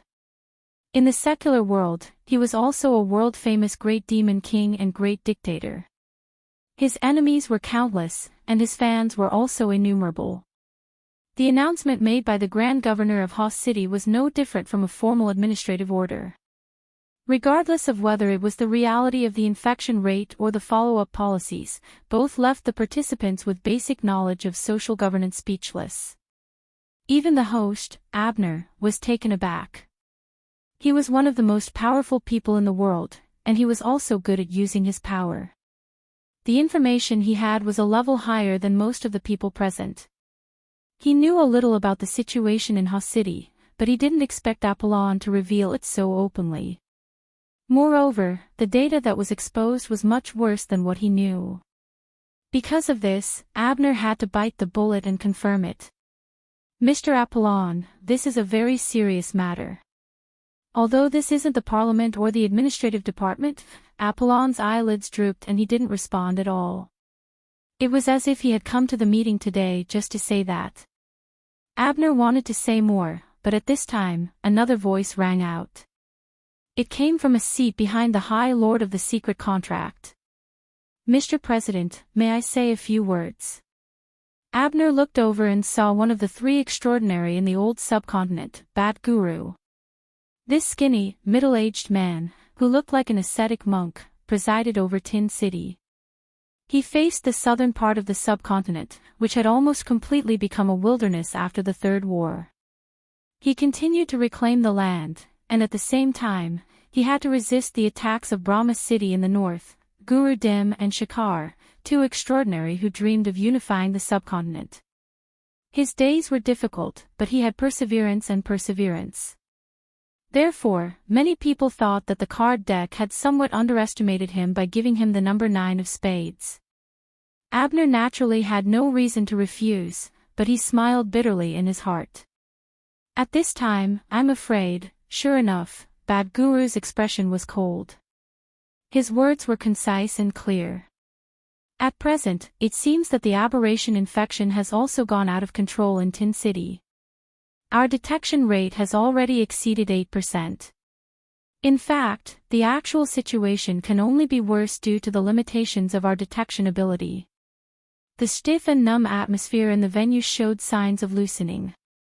However, there was a crackling sound of fire. Everyone understood that the ability to detect mutated infections was the same in both Xiqing and Ha City. Perhaps it could be said that the entire world was no better. The massive number of infected people in the secondary stage was a cruel test for the technology and financial resources of all the major cities. That was not all. Bad Guru hadn't finished his speech. His gaze crossed the central round table and stared at a person on the side. It's not just Tin City. Brahma City has maliciously used phenomena such as the red tide to attack Tin City's defense line. However, their methods are crude and terrible. On the other hand, Shikar, Dem, and the others have taken advantage of administrative and religious convenience to carry out improper propaganda about the aberration, calling it the Brahma's test. It has become a trend in the subcontinent. The degree of infection in Brahma City can only be higher than in Tin City. You're talking nonsense. Today, the eloquent Guru Dem of Brahma City was absent for some reason. Only Shikar, who was known as the Grand Master of Breathing, had come. Though Shikar was an expert in breathing techniques, his eloquence wasn't that great. He just gave a dry reply and didn't say anything else. The extraordinaries in the meeting had their own judgment as to whether or not they believed him. There was no need for others to do it. However, someone discovered at this time that the most active people in the meeting room had practically formed a string. They were roughly in the position opposite of Abner. Lord Michison and Luo Nan were in the middle. Blood Demon and Apollon were on either side. It was hard not to think, do these people have some sort of tacit understanding? It was at this time that Lord Michison slightly shifted his gaze. He bypassed Apollon on the left and cast his gaze towards the next seat. He didn't say anything, but the one he was looking at, Black Lion, had an ugly expression on his face. One could read the meaning of "a pot is falling from the sky" from his face. But he couldn't fool this topic even if he played the fool. In the end, he could only spread his hands. Don't look at me. You all know the situation over there. That was right. Things had gone out of control over there long ago. It seemed like the tacit connection was going to continue to extend. Lord Michison took the initiative to call a halt at this time. He called a halt by turning his head to seek Luo Nan's opinion. I'm afraid we'll stray off topic if we continue talking. Luo Nan's mind had wandered a bit when Apollon and the others had voiced their confirmation one after another. Lord Michison had called his attention back. Lord Michison laughed. I don't really understand what you're talking about when it comes to distortion. But it's not purely a matter of natural phenomena and biology. There's also a bit of sociological probing. Yes, there's also a warning. It should be done. Blood Demon gave him a thumbs up. Luo Nan rolled his eyes back. It should be done like this. Lord Michison placed the information in his hands on the virtual desktop. Speaking up to this point, I'm very apologetic. The topic text pursued objectivity, so it didn't elaborate much on the practical meaning. Of course, when I formed the text, I did indeed have the intention of deliberately simplifying it. Otherwise, I'm afraid that this topic would have to undergo more careful discussions and require more extensive participation. The accuracy could be increased. But if I did that, there wouldn't be enough time. Lord Mitchison looked all around. He was neither fast nor slow, communicating with practically every extraordinary present with his gaze. From this moment on, he had completely taken away Abner's role as host. He made the topic of the conference change in the direction he wished for. The rising trend line is the truth reflected in the data. The loss of control in Haw City, Tin City, and South Central Africa is the truth of social governance. But they aren't comprehensive. There are many people in the conference room right now. It can still be said that the loopholes in the defense lines of relatively backward and chaotic regions aren't much. After all, the current state of autonomy of the city-states and the restriction of the flow of population make it so that the predicament of 2 or 3 nodes won't affect the overall situation of human society. I don't want to refute this. After all, this is a complicated problem of social governance. It's more appropriate to hand it over to a more professional person to handle. There should be people here who have a bigger headache than me. However, the rising trend line still has other effects. It affects us, ability users like us, and there aren't any defense lines or nodes because it directly affects us. Almost as soon as Lord Mitchison finished his sentence, Wan Luhua, who had been sitting quietly in the area directly behind him, spoke in a timely manner. Since the second half of January, the 4th phase of the Grand Master of Combat project that I'm hosting has reached 7 people with physical awakening. The probability of awakening has increased by 600% compared to the same period last year. Of course, this is also because there was only 1 awakening last year.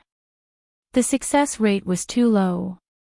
However, the period from January to April is indeed the period with the highest number of awakened people since the establishment of the Grand Master of Combat project. The frequency of their appearance has even exceeded that of the original golden period. At the same time, in the collaborative project with the military's Team AB, a new round of experiments has a high chance of helping a burner become an extraordinary. The results will probably be out in the first half of the year. Is it Tian Bang? Someone asked. Wan Luhua did not explicitly state it. He directly summarized, compared to the previous 3 phases, our training method has improved, but it isn't decisive. We have to consider the influence of the external environment. Isn't that a good thing?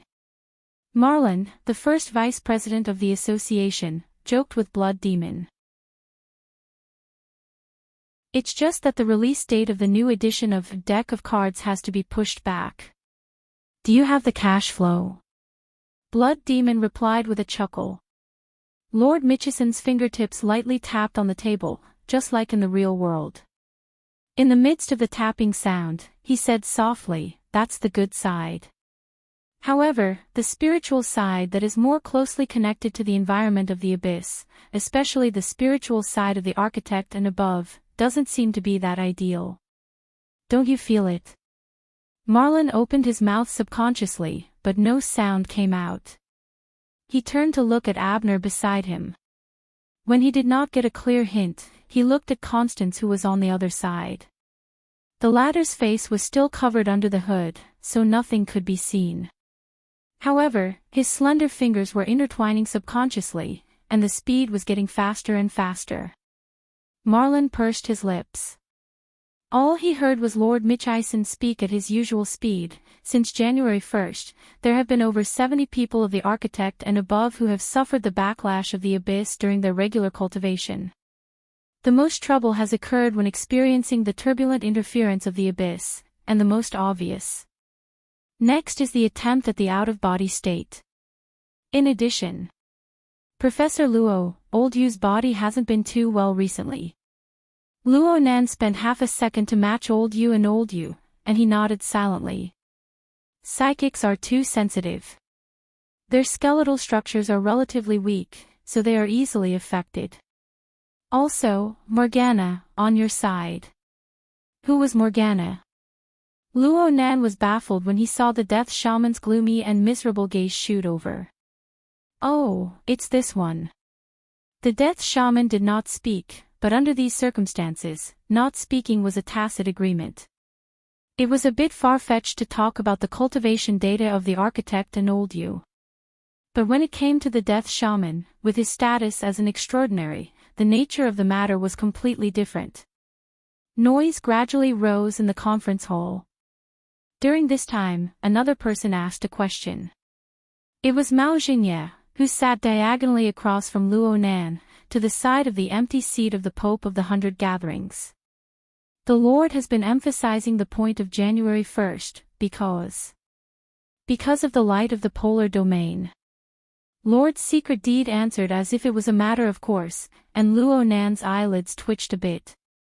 However, what the High Lord of Secret Deeds said was completely different from what Luo Nan first thought.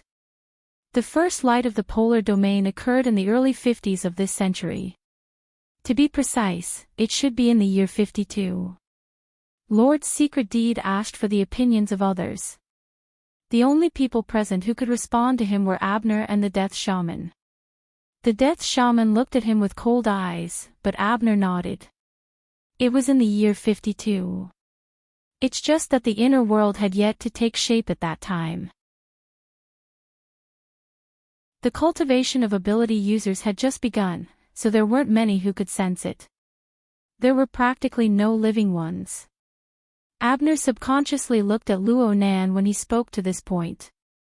Gong Qi, who had once experienced it, had been erased by this person. Lord Secret Deed nodded slightly. From then on, from my personal experience, Earth really did become more and more suitable for cultivation. It wasn't just because everyone had free time after the war. Another 7 or 8 years passed. It was the year 59, right? In the year 59, Morgana, you psychics were the first to discover the abyssal region. Then people like me also came into contact with it. The Death Shaman's stiff, wrinkled face twitched for a moment. That was definitely not a good memory for her. Lord Secret Deed also sighed with emotion. It's truly marvelous. Why is there such a level and such a form of power? It easily swallowed up ignorant people, yet it pushed us to knock on the threshold of the limits of the human body. Did it always exist while we were ignorant? Or did it only complete its primitive accumulation at that time and truly appear? Chapter 1101. No one could answer this question. The High Lord of Secret Deed did not expect anyone to give him an answer. He just continued to speak unhurriedly. The Abyss region is already like this, let alone the polar domain. In fact, if it wasn't for the first light of polar domain incident, how would ignorant people like us know that outside the Abyss region, there was such a seemingly pure and illusory, yet obscure and unexplainable level? Most of the people present were distressed. This was especially so for the spiritual type transcendents. Basically, they could break through the influence of the turbulence of the Abyss region and enter the polar domain. In fact, this was one of the most advanced techniques when fighting against opponents of the same level. It was very difficult for the power stirred up in the Abyss region to effectively affect the polar domain. Although the structure of the polar domain itself did not possess direct power, it was especially easy to cause resonance in the Abyss region, achieving the effect of unifying thousands. However, the polar domain was illusory and difficult to rely on, let alone the structure. There were very few who could achieve this. Because of this, when Luo Yuan's dimensional crossbow appeared, even if he had never been known for his extraordinary power, he was immediately promoted to the top of the transcendence. In any case, the polar domain represented the highest level of the inner world, whether it was in cultivation or research. Although this field of research was intentionally or unintentionally put aside most of the time. The High Lord of Secret Deed continued this practice and did not put too much effort into the polar domain. Soon, he returned to a more realistic scale. In the next 40 years, the number of ability users grew steadily, and the number of architects who could use the power of the Abyss region also continued to increase. With their architects, there were transcendents who could break through the limits. This was a seemingly smooth upward curve. This process is not reflected in today's meeting documents. It is true that we did not have effective observation conditions and quantification methods in the early days. What I have said is just speculation. It is just that this speculation is more in line with my intuition. I think everyone here feels the same. No one refuted, so the High Lord of Secret Deed continued. We can say that since the appearance of the Abyss region, it has maintained a relatively stable state of interaction with the real world for a long time, in a plateau period. At least from the late 1980s, when I began to consciously observe and record, until now, it has mostly been like this. There have been a few small fluctuations in the middle, but almost all of them corresponded to specific events. This kind of artificial disturbance, to put it bluntly, is just a slightly stronger noise, and has almost no effect on the trend line. Until January 1st of this year, when the second light of the polar domain appeared. The participants exchanged glances subtly or exchanged information directly under the table in other ways. Unexpectedly, the High Lord of Secret Deed added another sentence. Perhaps the white nightmare from 10 days ago should also be counted in as well. Luo Nan blinked. There's also a daytime nightmare. Many people's interest rose once again. Speaking of the light of the polar domain, it was true that the level of the incident was extremely high, and it had also caused quite a bit of disturbance in the inner world. But after all, it was something that had happened almost half a year ago. In terms of freshness, how could it compare to the daytime nightmare incident that had stirred up more than half of the earth? Death, which did not have to act, her drooping eyelids were also half closed. She squinted her eyes and stared at him. Daytime nightmare. Have you figured out the source? No, I didn't. Its origin and related mechanism of action were not so easy to confirm. Now, we can confirm two things. The first is the impact on the spiritual level. Of course. The second is that it didn't go through the amplification and bonus of the Abyss region. It also didn't have any obvious external effects. It directly burst forth from within the sea of consciousness.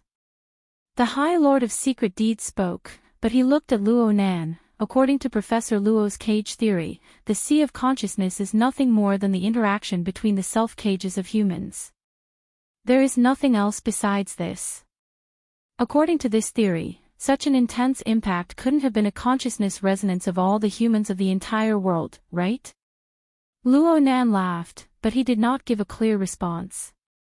It was impossible for him to explain to the group of extraordinaries present that it was because he had accidentally triggered the enormous information of the Sunwell Extreme Prison. He himself was unable to bear it, so he opened the floodgates to release the floodwaters from the hidden dropper buried in the spiderweb of the altar, but at this time, a similar thought inevitably emerged in his mind. Is this old man targeting me because he failed to cooperate with me? The High Lord of Secret Deed didn't really want Luo Nan to explain. He just spoke his own opinion. If it wasn't resonance, then the so-called daytime nightmare was certainly an external effect. It was just that the source of the light of the polar domain could be barely confirmed. Its method of use was more hidden. Of course, it also possessed the power to shake the world. The daytime nightmare can affect billions of living beings on the planet at the same time. The light of the polar domain can reach far and wide. It can radiate all the way to Europa's forward operating base and even the distant starry sky. I don't find it strange at all that the light of the polar domain drives the trend line to rise and fall. What's strange is that they actually don't have a direct connection to the abyssal region. Then the possibility of the so-called abyssal region-specific radiation coming from itself is quite questionable. And if we consider the interstellar level, then the main cause of the change in the trend line can be attributed to the biological influence on Earth. There is an insurmountable chasm within. It's like human breathing causing global warming. The corner of the High Lord of Secret Deeds' lips split open amidst his white stubble. Rather than this, I would rather believe that there is an external source of radiation. An enormous source of radiation is continuously drawing closer to us and displaying its effect. All right. The High Lord of Secret Deed wanted to directly overrule the abyssal region-specific radiation and the abyssal region-specific radiation. He wanted to determine them as the result and not the cause. Or could it be that he was just more interested in the source of radiation? At this moment, even though the High Lord of Secret Deed was the main character, at least half of the people in the venue turned their gazes to Luo Nan. This was because everyone naturally believed that the High Lord of Secret Deeds suddenly tossed out the setting of an external source of radiation and the complete overthrow of the cause and effect of the trend line. It simply pointed to the new plane behind Luo Nan. Luo Nan frowned. But it wasn't because the theory of a source of radiation was seriously disadvantageous to him. It was because of another reason. Blood Demon didn't know what Luo Nan was thinking. He gave Luo Nan a meaningful glance in the venue and sent him private messages under the stage. Listen down. Listen down. Listen down. Luo Nan's brows slightly relaxed as he smiled at Blood Demon. But he soon retracted his smile. He just heard the High Lord of Secret Deed continue speaking with a calm tone, if there is such a source of radiation. Actually, I would rather believe that there are multiple sources of radiation. The Death Witch knocked on the table, clearly expressing her impatience. Secret Deed, I didn't come here to listen to your big conjecture of the century. What in the world do you mean? The High Lord of Secret Deed wasn't annoyed. He laughed. You've lived for a long time. You've seen many things. You're very accurate. You need to let others see things a bit more clearly. What I mean is that in a short period of less than 40 years, we are unable to determine whether or not the light of polar domain is the periodic effect of the same source of radiation. Not to mention the daytime nightmare. Its nature is quite different from the light of polar domain. Actually, the essence is the same. It's just that the channel of effect is different. At the very least, this was the case for the last 2 times. Luo Nan corrected himself in his mind, but he had to explain clearly why the wraith sign guided in the light of the polar domain, but the light of the polar domain was guided in through the misty maze, and the light of the day nightmare. Well, the latter part made more or less sense, but he was unable to understand the former logic. No matter what, this deviation was beneficial to Luo Nan at his current stage. He could shut his mouth, but he didn't feel too comfortable doing so. It was the feeling of going against one's will when encountering a wrong question. Well, the root of the problem wasn't here. While Luo Nan was calculating in his mind, the High Lord of Secret Deed gradually entered the main topic. The first light of polar domain occurred 15 years after the distortion pollution, 10 years after the end of the Third War, and 7 years after the appearance of the Abyss region. During this time, it was gradually possible for human cultivation and self-evolution. Of course, there was also the deep blue world. The Death Witch's drooping eyelids froze a bit when she heard this sensitive word. There were quite a few others who had the same reaction. However, the High Lord of Secret Deeds' words flowed smoothly, not giving others the chance to interrupt. That was the first time we had the concept of a plane in reality. Even though it was just a legend floating on the ocean at that time. There's no smoke without fire. There's no smoke without fire. There's no smoke without fire. I'm inclined to believe that the source of the first light of polar domain was there. As a plane of spacetime, the node of its appearance is extremely close to the origin of the distortion. It also overlaps with a series of subsequent events. More importantly, it has this mass. Of course, this is just a guess. The atmosphere within the conference room was roughly equivalent to the tense atmosphere when Luo Nan and Black Lion first chatted on the pool deck multiplied by 10. The participants really didn't expect Old Man Secret Deed, who was about to attack Luo Nan's face, to suddenly turn around and stab Li Wei in the chest. Even Black Lion, Wang Yong, and the others, who had experienced similar events, weren't any better. This was different from the influence of Luo Nan's attitude at the time. It must be known that the Eye of Secret Deed stood behind the High Lord of Secret Deed. Even if it was the weakest organization among the three great secret orders, that was only relative. Secret Deed, Secret Deed. Who knew who else signed a contract with the High Lord of Secret Deed besides Apollon and Wan Luhua? If this person wanted to make things difficult for Li Wei. The group of extraordinaries were frantically adding scenes in their minds. The High Lord of Secret Deed floated over in the next second. As for the second light of polar domain at the beginning of the year, the deep blue world and the local spacetime have already been anchored to completion. It has been relatively stable in recent years, so the possibility isn't high. But there are others. For example, Professor Luo's new plane. Luo Nan furrowed his brows and pondered for a long time. He raised his head to glance when he heard someone mention him, but he didn't respond. The High Lord of Secret Deeds skipped over again, but there are many other things that point in the same period. For example, the research that I and a few friends jointly invested in. It involves the species in the wilderness surrounding Spring City and Xia City, as well as the changes in the space-time environment. There's also the Gate of Truth that the Order of Justice once clamored about. I don't know if these recent hot topics point to one place, two places, or multiple places. But they can indeed serve as a few omens. They can strengthen the possibility of the idea of an external source of radiation. All right, this was very objective and fair.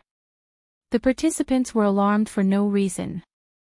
Then again, why was everyone so sensitive? Why did they think of the possibility of falling out with Li Wei at every turn?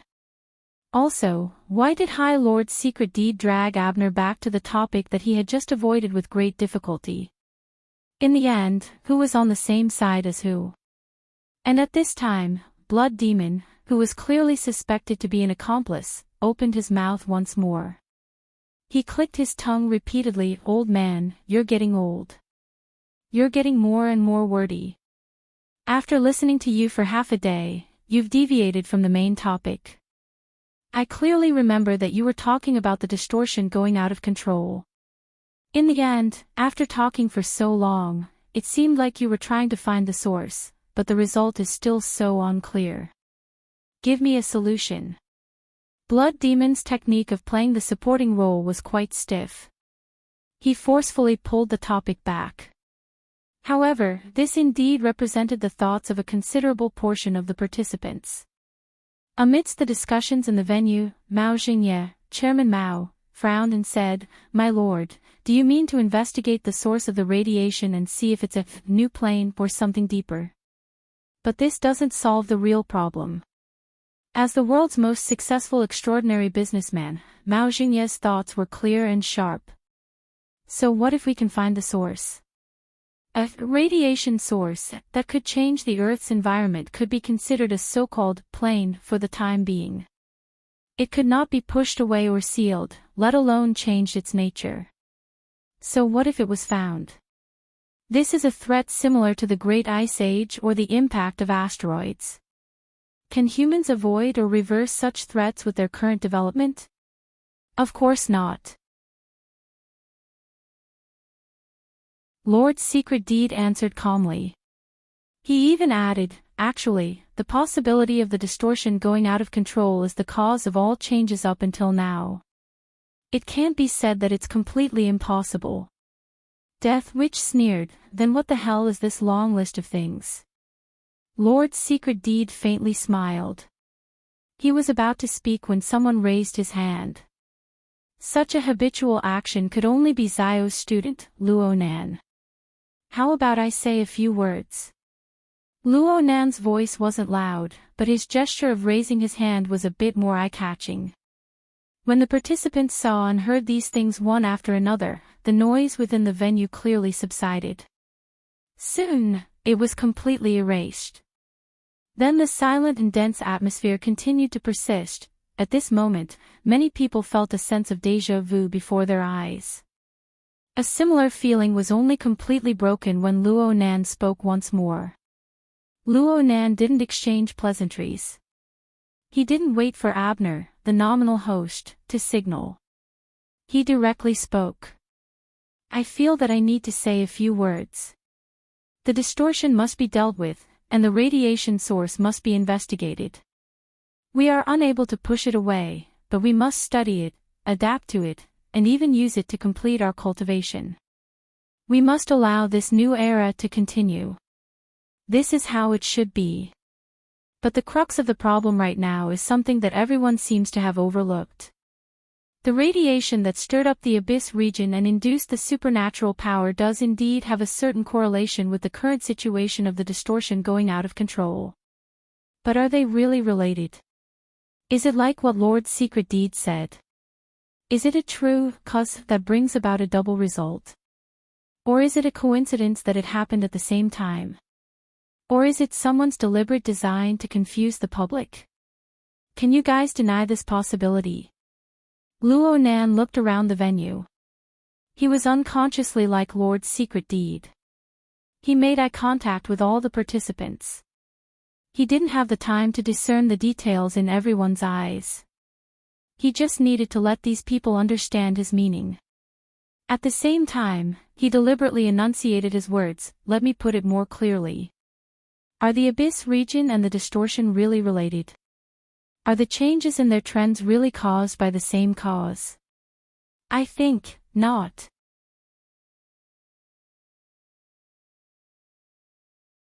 Chapter 1102.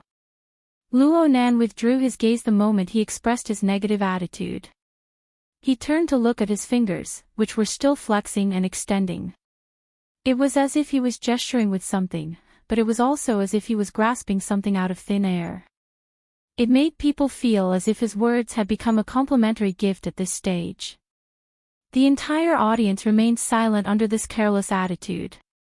Only Luo Nan's voice reverberated back and forth. I know that there have always been discussions about where extraordinary powers come from these past few years.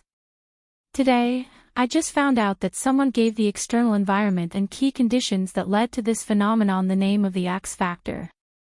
I talked about this topic a few hours ago. I don't want to repeat it now, so I'll directly reveal my attitude right now. The sudden appearance of human extraordinary powers really doesn't seem like a natural phenomenon. It doesn't seem like the stimulation of some inner potential. Humans are weak existences. Creatures with low perception occupy too narrow a range on the spectrum of life in the universe. It's not that easy to realize rapid self-evolution and renewal. Speaking of this process, there exists a key external X factor. Whether it's the source of radiation or some other reason, I'm not the least bit surprised. I can completely accept it. But just this extraordinary power alone, or perhaps rapid self-evolution, in itself, its achievements are highly orderly. It is orderly to the point that it conforms to the requirements of human self-consciousness interference. You must know that before the era of distortion, the frontline theoretical research results of the objective world had clearly produced a larger and larger crack with human intuition and experience. It doesn't make sense that the world would suddenly become a slave to human consciousness after a few years. The reason why this is so is that I'm willing to believe that a certain existence used a black box designed to bridge the crack between the mental world and the real world. It built the coupling conditions between the mental and the material, allowing self-cultivation to conform to the instinctive tendencies of humans. At the very least, it was to the point of changing the course of human civilization. At least half of the reason why Luo Nan was careless was because he needed to organize his words. Even so, he still used a few self-made words and borrowed words that were in line with his own habits. If he were to use them in a published thesis, they would certainly not be rigorous. But everyone present here stood at the peak of the evolution of life on Earth. Even though there were differences in intelligence, their intuition, which was rooted in talent and cultivation experience, was at the peak. They were able to form a high degree of agreement with Luo Nan. They could understand Luo Nan's meaning.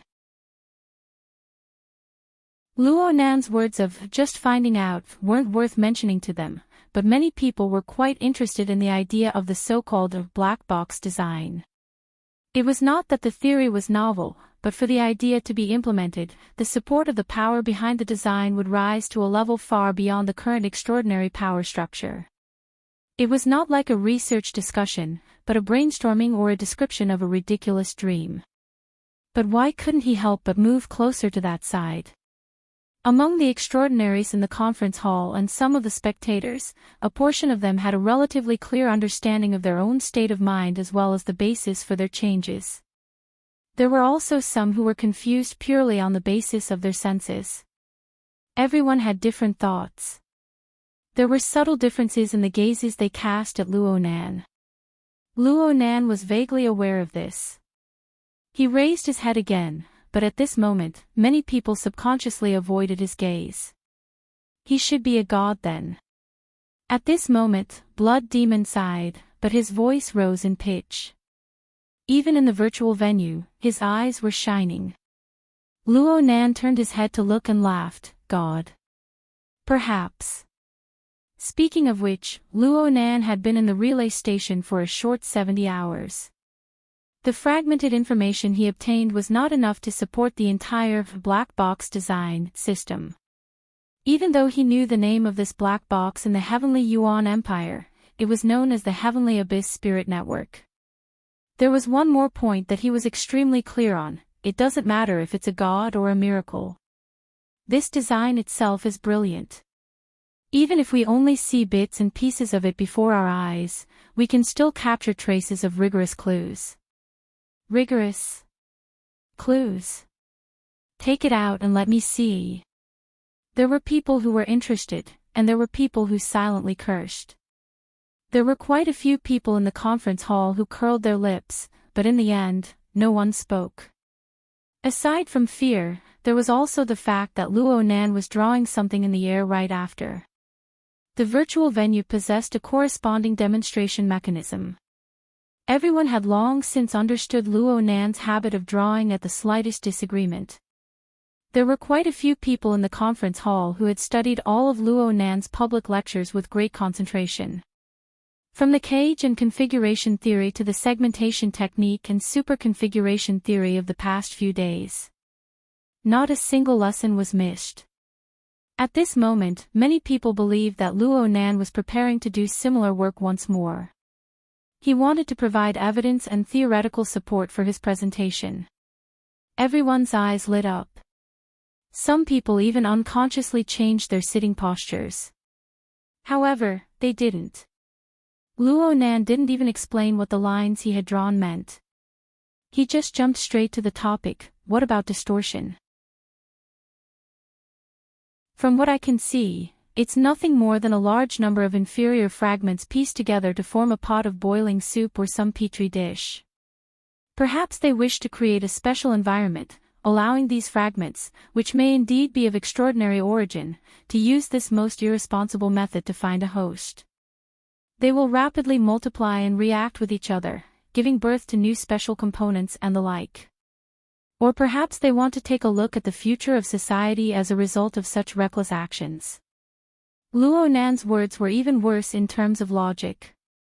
He was completely unrestrained, speaking whatever came to his mind.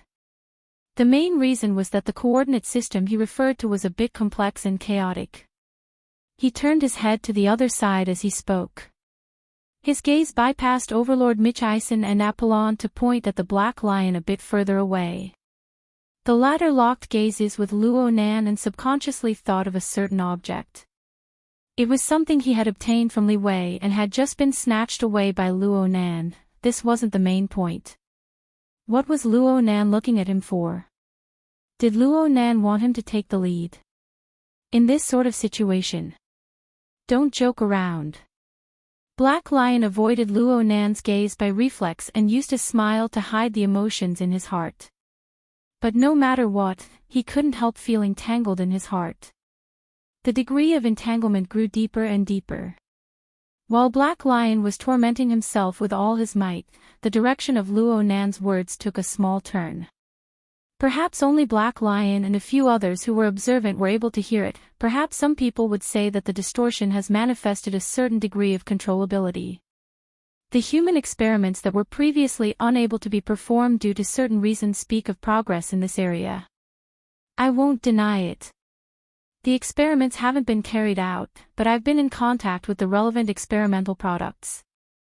They do indeed manifest a certain degree of regularity and controllability. But from what I can see, this is more like the filtering of the special rules of the environment, forming an orderly adjustment. In other words, the distorted element is also borrowing the current environment, borrowing the unknown X factor, to obtain order from the chaos. It has extended a winding path, and for the time being, there is no end in sight. Isn't this great? Someone blurted out in the venue. Luo Nan looked over, and Black Lion was the same as him. He instinctively averted his gaze, but it still seemed like déjà vu. Yes, it was that Sir General, whose position had always been erratic. His name seemed to be corny, and he had even participated in the identification conference last time. Luo Nan also smiled at him, purely acting as a supporting actor this time. Yes, it looks like there is a path, but I can't think that this can be allowed.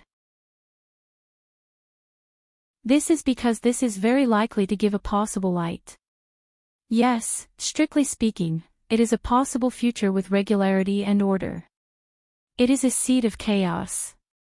To put it simply, it is superfluous. Luo Nan's attention seemed to have returned to the venue during this time, but it didn't stop him from narrating and drawing. The space in front of him had long since been filled with countless lines and diagrams.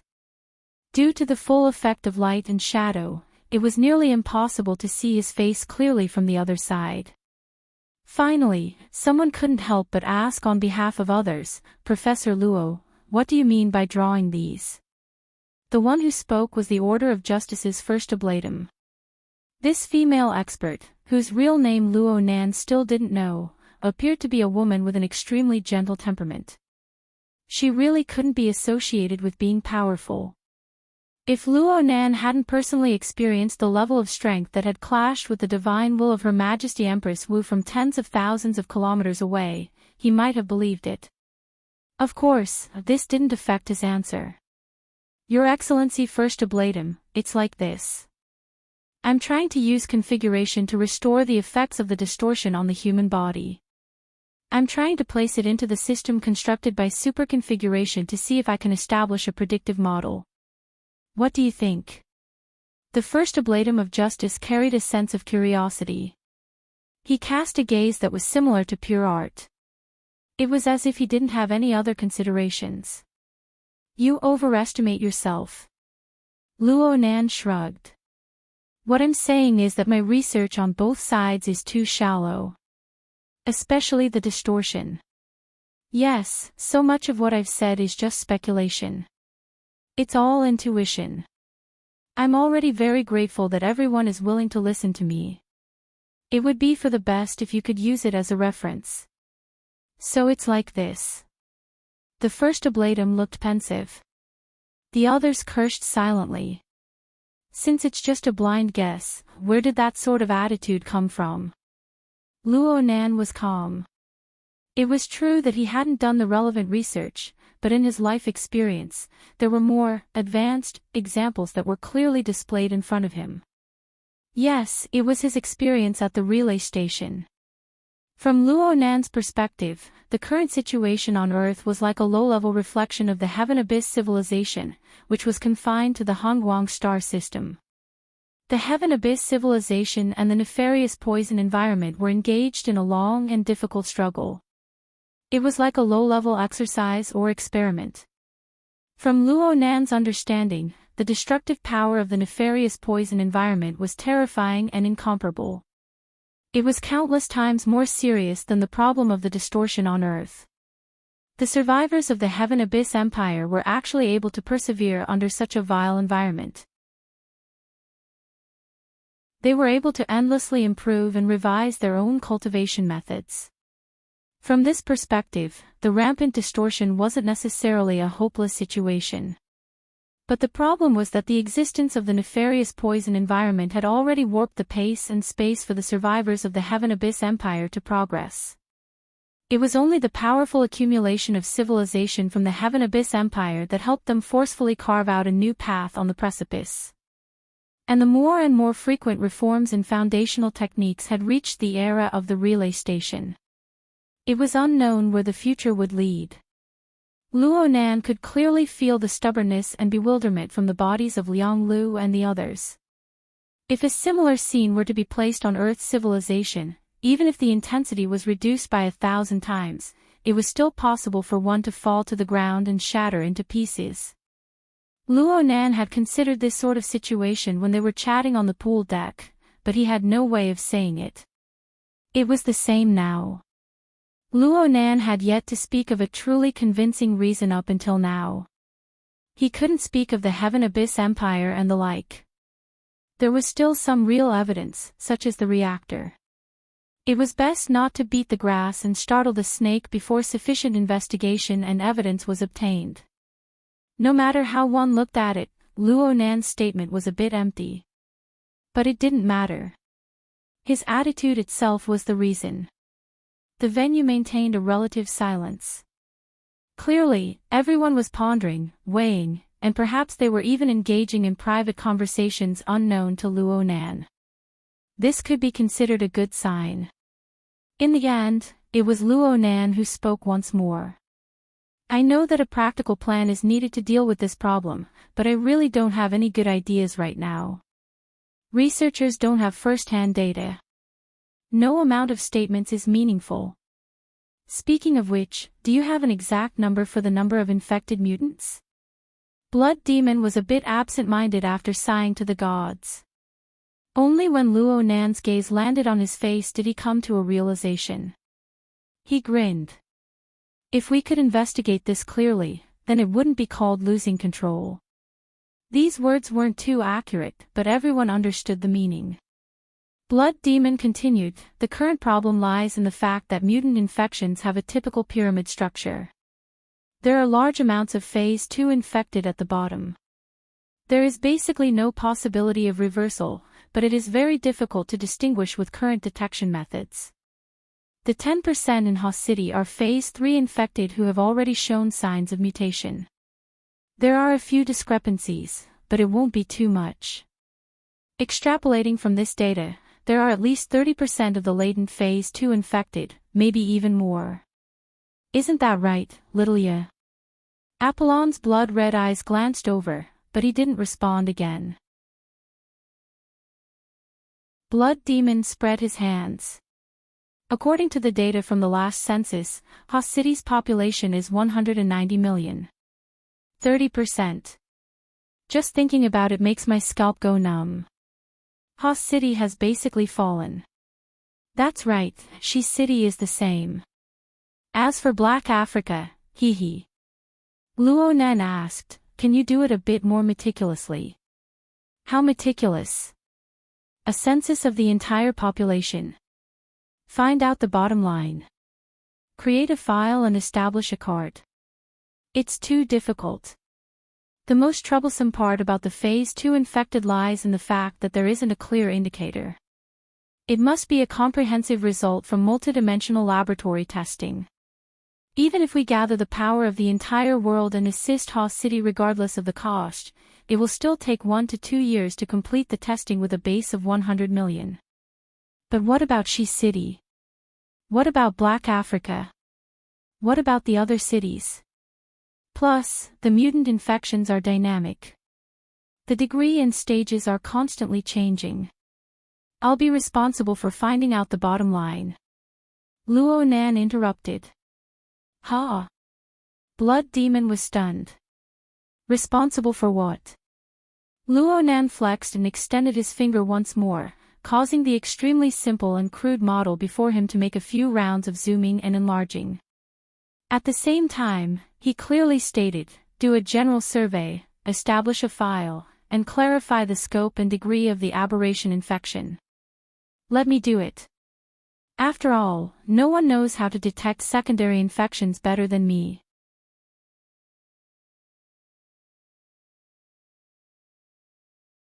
Chapter 1103.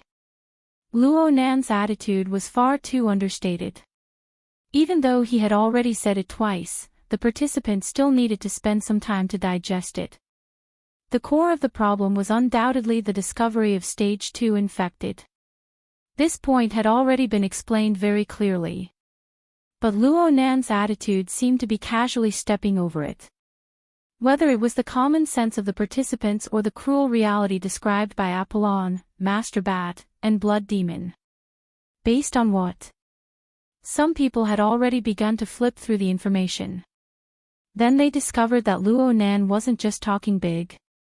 It was on New Year's Eve last year. At that delicate point in time, Xia City did indeed have a relatively serious case of mutated infection. It seemed to be a series of events. In the 2 months before and after that point in time, Xia City investigated a batch of cases. Oh, using a batch wasn't quite appropriate. Looking at the information, there were over 10,000 suspected mutant infections. The vast majority of them were stage 2. Due to various reasons, this matter was handled in a low-key manner. It basically didn't go out of the circle. So many extraordinaries who were used to coming and going high and low only just noticed this matter. Of course, there were a few people who tried to communicate with Luo Nan a step further. Vice President Marlin of Headquarters opened his mouth to ask, "Professor Luo, your train of thought is?" Marlin's question was quite tactful, but Luo Nan didn't have a tacit understanding with him. His understanding was a bit off. Even though I haven't finished my high school courses, I know that there are many unsolved problems. It's not that it's complicated, it's just that I haven't collected enough samples. Therefore, a census of the entire population is certainly an effective way to solve this problem. I'm talking about the scope. Is there any other explanation for a census of the entire population? Luo Nan spoke as if it were a matter of course. Of course, it's currently limited to the Earth region. If the scope of the census were to be expanded to the forward operating base in Jupiter's orbit, I can't just sit there on an airship, right? Marlin choked. He finally experienced the legendary feeling of dislocation when interacting with Luo Nan that made one vomit blood.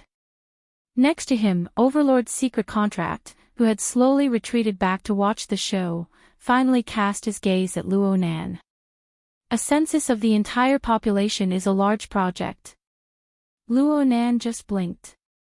He didn't speak, allowing this old man to return to the front of the stage. Especially this kind of highly complex detection project.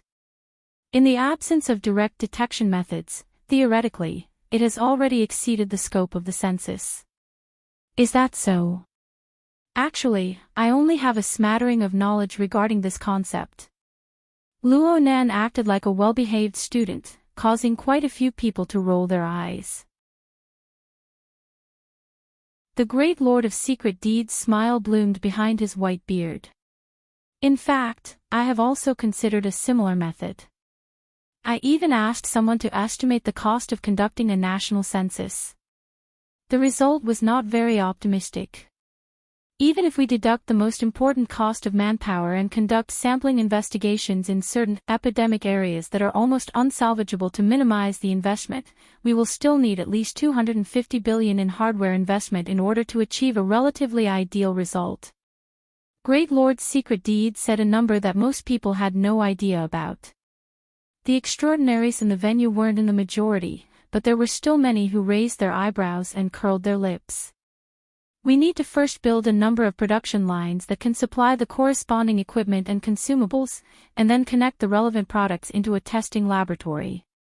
This will improve the current worldwide testing capabilities by thousands of times. Even if that's the case, we'll have to wait until the next century at the very least.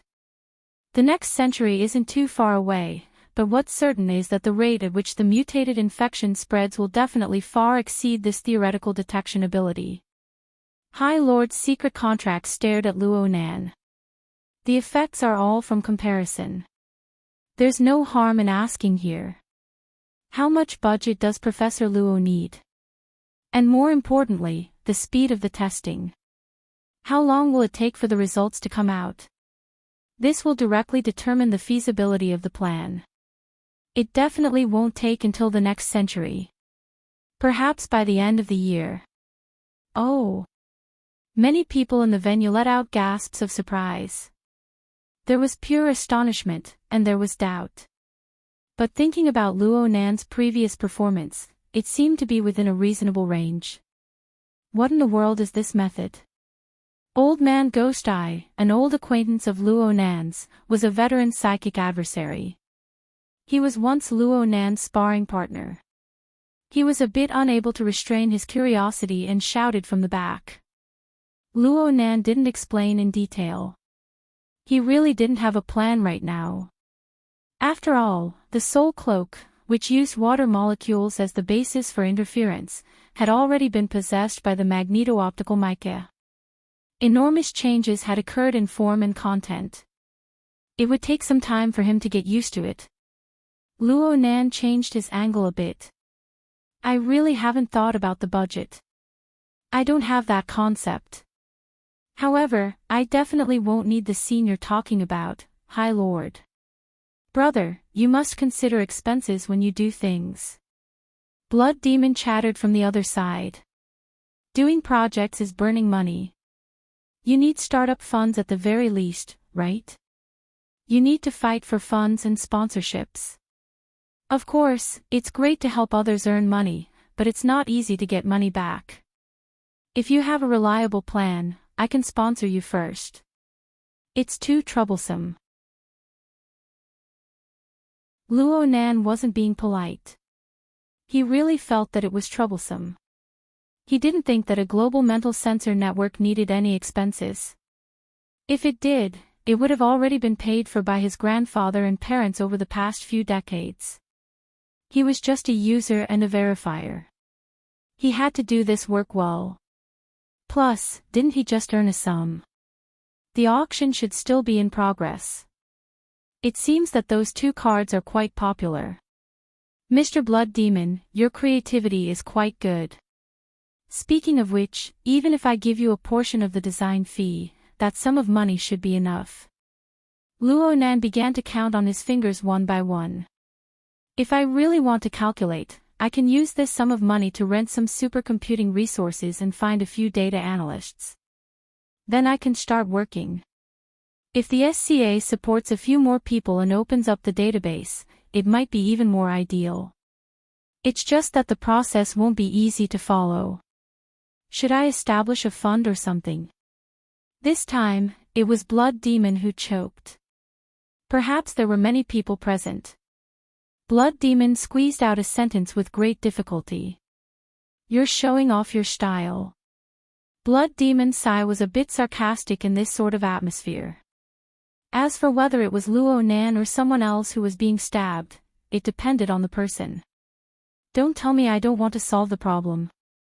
Since no one can do it better than me, of course I'll take the lead. Luo Nan spoke in a manner that seemed to be expected. Coupled with Lord's secret deed and Blood Demon's intentional or unintentional support, there was no room for others to display their abilities. It was as if this matter, which concerned the fate of Hoss City, Tin City, and even the entire Earth, had been decided. Alarm bells rang in the hearts of many people. Even though the subsequent course of events was unclear, they instinctively felt that the situation wasn't too good. People exchanged glances in the venue, and they quickly communicated with one another below the stage. It wasn't just limited to the participants. There were also all sorts of monsters and demons paying attention to the progress of the conference. The Black Lion's soul was summoned by old elves. This is absolutely not good news for you. Before tonight, Luo Nan practically had no influence at all in the field of mutant. But if he is allowed to do this, he won't need to wait for the time limit he set. As long as he has one or two publicly recognized results, he will be one of the top authorities. What will he do then? Old El's voice was like a cold wind that lingered in the Black Lion's ears. Don't tell me he wants your kingdom of chaos to exist forever on the African continent. For what reason? Just because you and him call each other brothers today and have a joyous gathering. See, his intentions are already extremely clear. You're really lobbying without any regard for your capital, old man. The problem is, how are you going to stop him? Are you going to face an extraordinary researcher who doesn't need any funding? The Black Lion's mouth cracked open, and he laughed to himself. He didn't care even though he seemed rather abrupt in the venue. He just continued to communicate below the stage. My suggestion. Ha! It's best if you shut your mouth. The Black Lion's attitude was incomparably sincere. Right now, you should, and you must, take into account the situation of researcher Luo slamming on the brakes. With him around, the progress of your aberration gene collection and the difficulty of the Bloodline project might not be able to outrun the speed at which your vitality is consumed. For a businessman like you, if you make a losing deal with the same person twice in a row, it's probably the legendary road to death. Old Els did not continue speaking, but he might not have listened to the Black Lion's advice. This was because at this moment, a new change was transmitted. The news of the uncontrollable aberration infection in Hoss City and Tin City had already spread. Whether it was Apollon or Master Bat, they were only at the venue to make a report and fulfill their obligation to inform others. They would not change anything because of the attitude of the participants. Outside the virtual venue, the real situation continued to advance. This news had already spread rapidly in the form of headlines. In a short period of time, it bombarded almost all the information channels in the world and poured into the brains of billions of people. Just like what was shown at the summit conference, different people would have different considerations for the same matter. Regarding this headline, the major media outlets around the world also adopted different reporting perspectives. At present, the hottest news image was specially forwarded by the conference host, Abner. It came from Hoss City. It was probably in a landmark area of the city. Dense crowds gathered on the streets and squares, listening to the announcement from the city manager.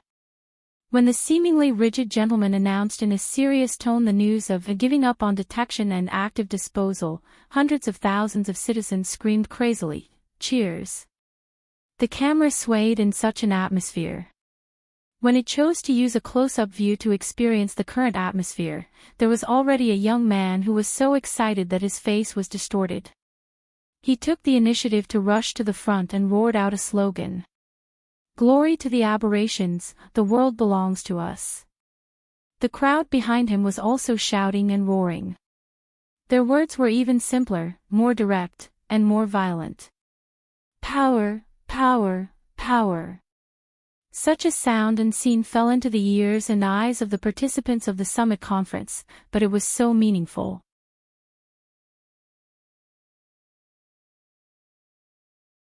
Chapter 1104. June. T-City officially entered winter. The northwest monsoon brought with it a humid and cold airflow. When the cold wind hit one's face, it seemed to carry the earthy smell of the old continent's highlands. So much so that it became one of the main themes of tonight's banquet. Kawahara Machiko came to this conclusion when she wandered around the banquet hall of the castle. Of course, this was just an illusion. Separated by tens of thousands of kilometers, the northern and southern hemispheres were reversed. Even if the elements of nature had a subtle flow and exchange, it was impossible for these ordinary people to sense it. It was actually just a group of brothers in distress bragging with lingering fear and excitement after narrowly escaping death. Even though nearly a month had passed, strictly speaking, it was 3 weeks. The timing was just right. Time had quietly beautified the memories of the people who had experienced it, washing away their embarrassment and fear.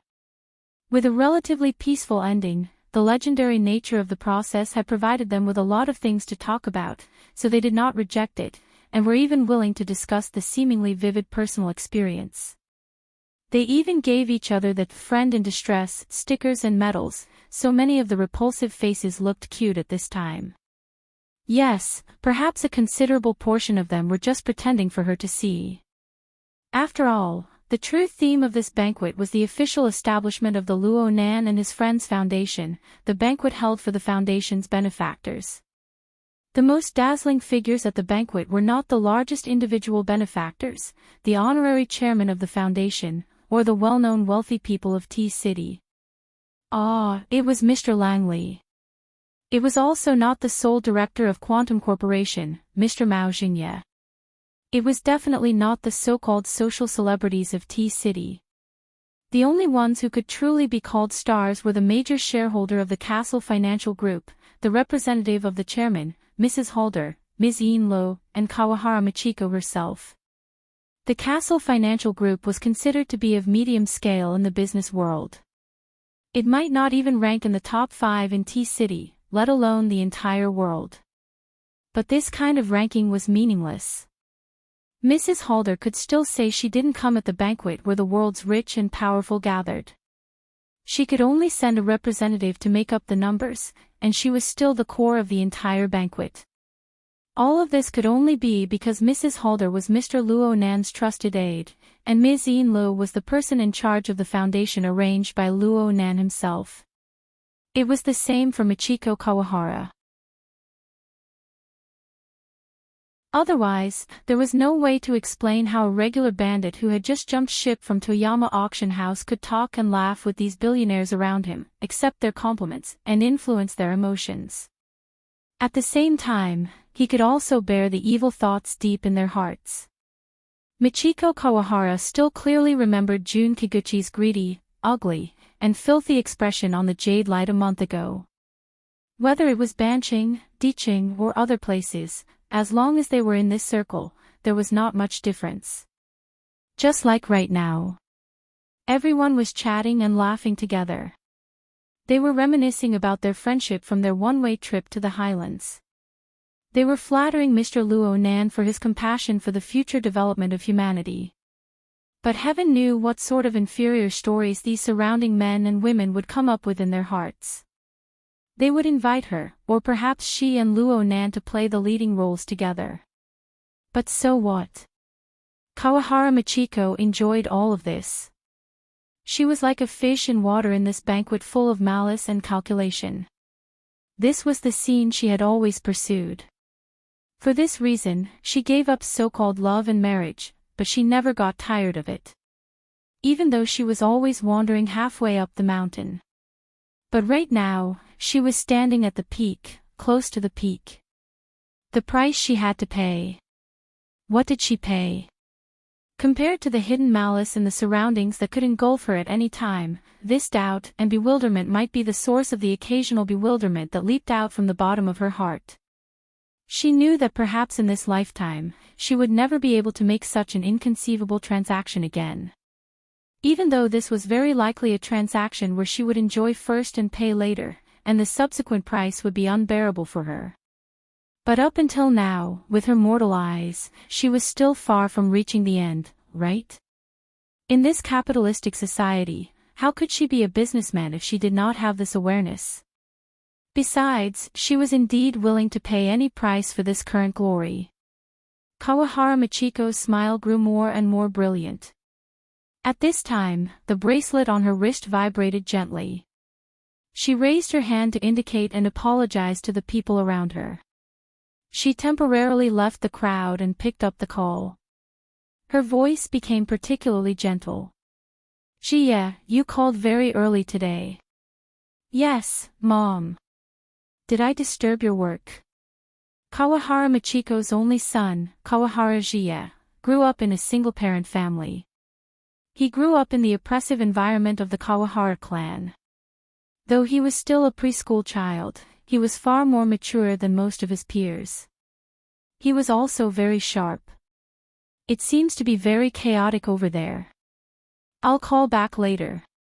"No, it's fine. Jie." Right now, Kawahara Michiko possessed the qualifications to be willful. She had already arrived at the lounge upstairs.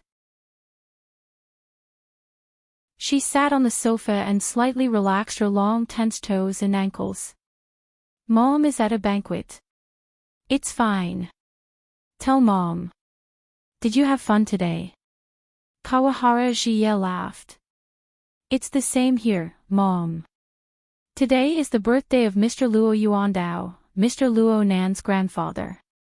He's 80 years old. His whole family is here. Kawahara Michiko subconsciously straightened her body. Mr. Luo Yuandao. Of course she knew about the old man who had a serious mental illness. With his physical condition, it would be difficult for him to hold such a grand celebration even if he was 80 years old. Besides, she had not heard any rumors. In other words, this was most likely just a family banquet. Kawahara Michiko's heart thumped. You're here. Did Mr. Luo Nan invite you? It's not like that, Mom. Today is Sunday. Weiwu and I are going to Gym Master Shio's place to do homework. We just happened to run into each other. So that's how it is. Kawahara Michiko's mood rose and fell. A thin layer of sweat actually appeared on her body. She then thought about the time difference between D City and Xia City. It was already 4:00 in the afternoon in Xia City. Banquets generally did not last until this time. Clearly, she and just happened to run into each other. This was not bad. Just as she was thinking, Kawahara Jie lowered his voice. Mom, I know a secret. Kawahara Michiko furrowed her brows. She did not respond, but Jie said, I just heard that today is Mr. Luo Nan's birthday. But he doesn't seem to know. Is that so? Kawahara Michiko's mind immediately popped up with public information related to Luo Nan. She remembered that this person's birthday should be on the 16th of June. There was still a week to go. She quickly searched the perpetual calendar. Yes, Luo Nan's birth date was the 16th of June 1980. Using the traditional calendar of East Asia, it was the 29th day of the 4th lunar month. This year, it just so happened to be the 9th of June on the Gregorian calendar. This matched up. Kawahara Michiko considered another problem after solving this little doubt. Her tone became a lot more serious. Jie, thank you for telling Mom these things. But I don't want you to do it again. Ha! Do you remember what Mom said to you? From the moment you came to Xia City, you should respect Mr. Luo Nan like you respect Mom. You should learn from him.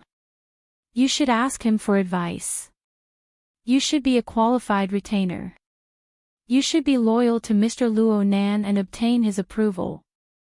Without Mr. Luo Nan's permission, you can't reveal his secrets and other information to anyone, including Mom. Even if it's just a small matter.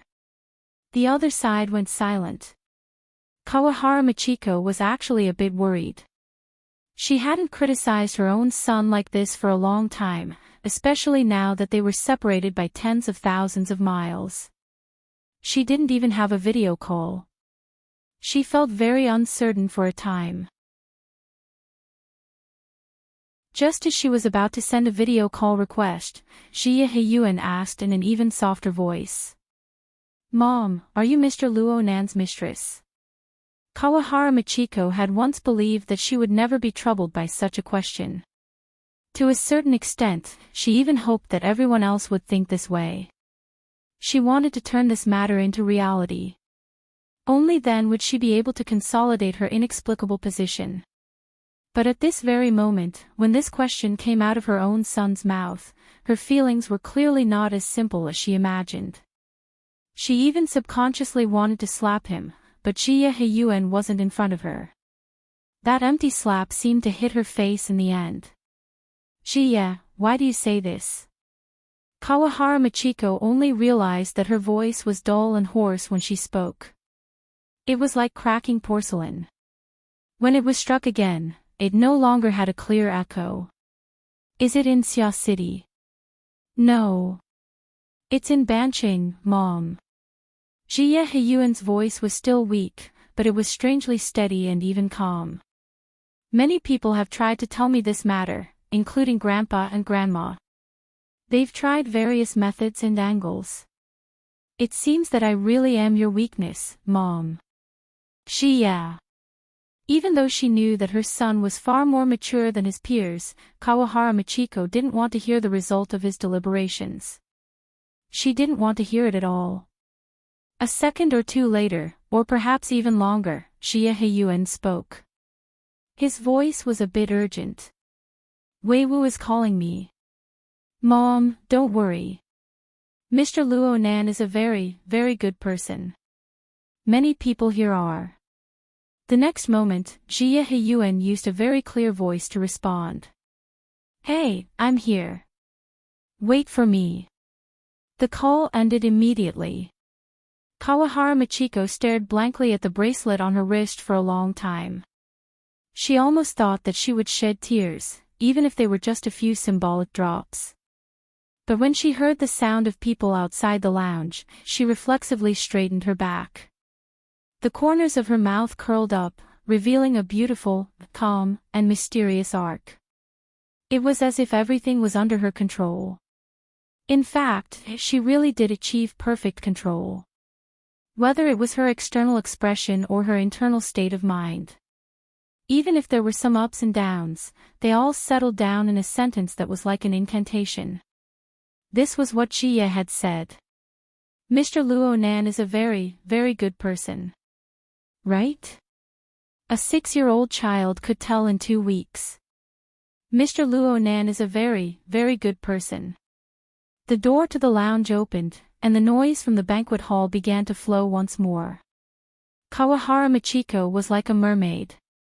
After a temporary rest, she immersed herself wholeheartedly into the turbulent flow of complicated interpersonal relationships. She was never tired of it.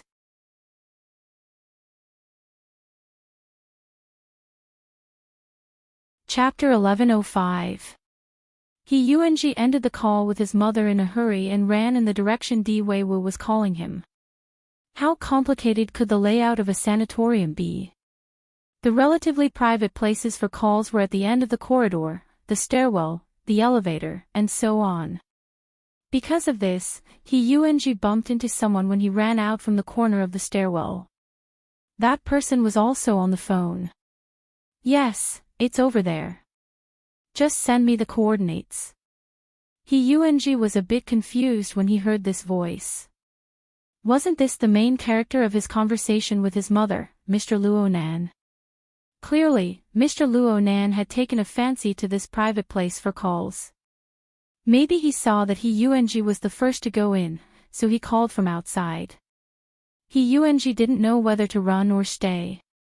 While he was in a daze, Luo Nan reached out and rubbed Yuanji's head, indicating that he should go and play with Di Weiwu. It should be to do homework. Yuanji was hypnotized.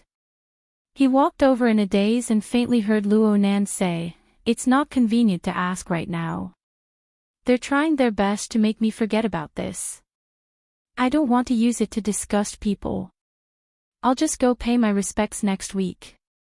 Even though Yuanji was much more mature than his peers, it was hard for him to determine what Luo Nan was talking about without enough information.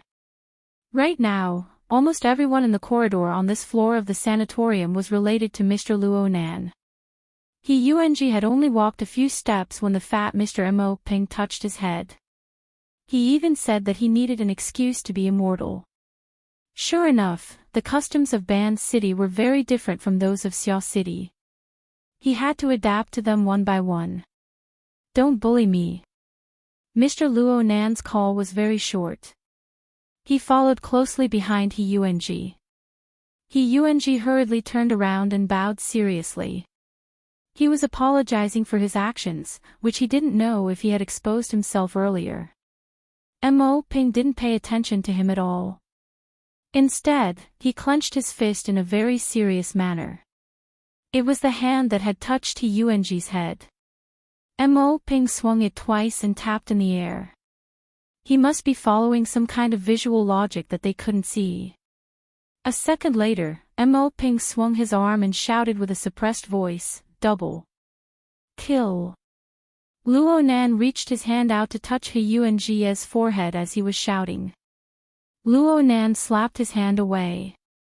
"What are you doing? Those who see it, have a share." Mo Peng was grinning from ear to ear.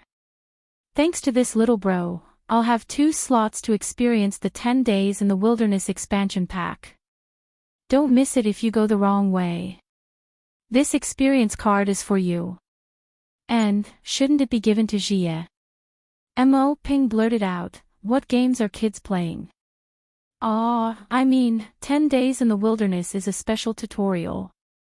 Children under 13 can't touch it. At this time, Yuanji decided to play the role of a childish person of the same age. How could he not see Mr. Luonan acting as if he could not see through his cousin's clumsy acting skills? But then again, this should be a birthday present, right? Half a second later, Luonan responded with the same subpar acting skills and lines, fine. I accept the sincerity of a brother and the good fortune of Jie. Yuanji revealed an innocent smile at the right time. Mo Ping also laughed happily. He was truly happy. I'll send it to you. Remember this favor later. Take me flying.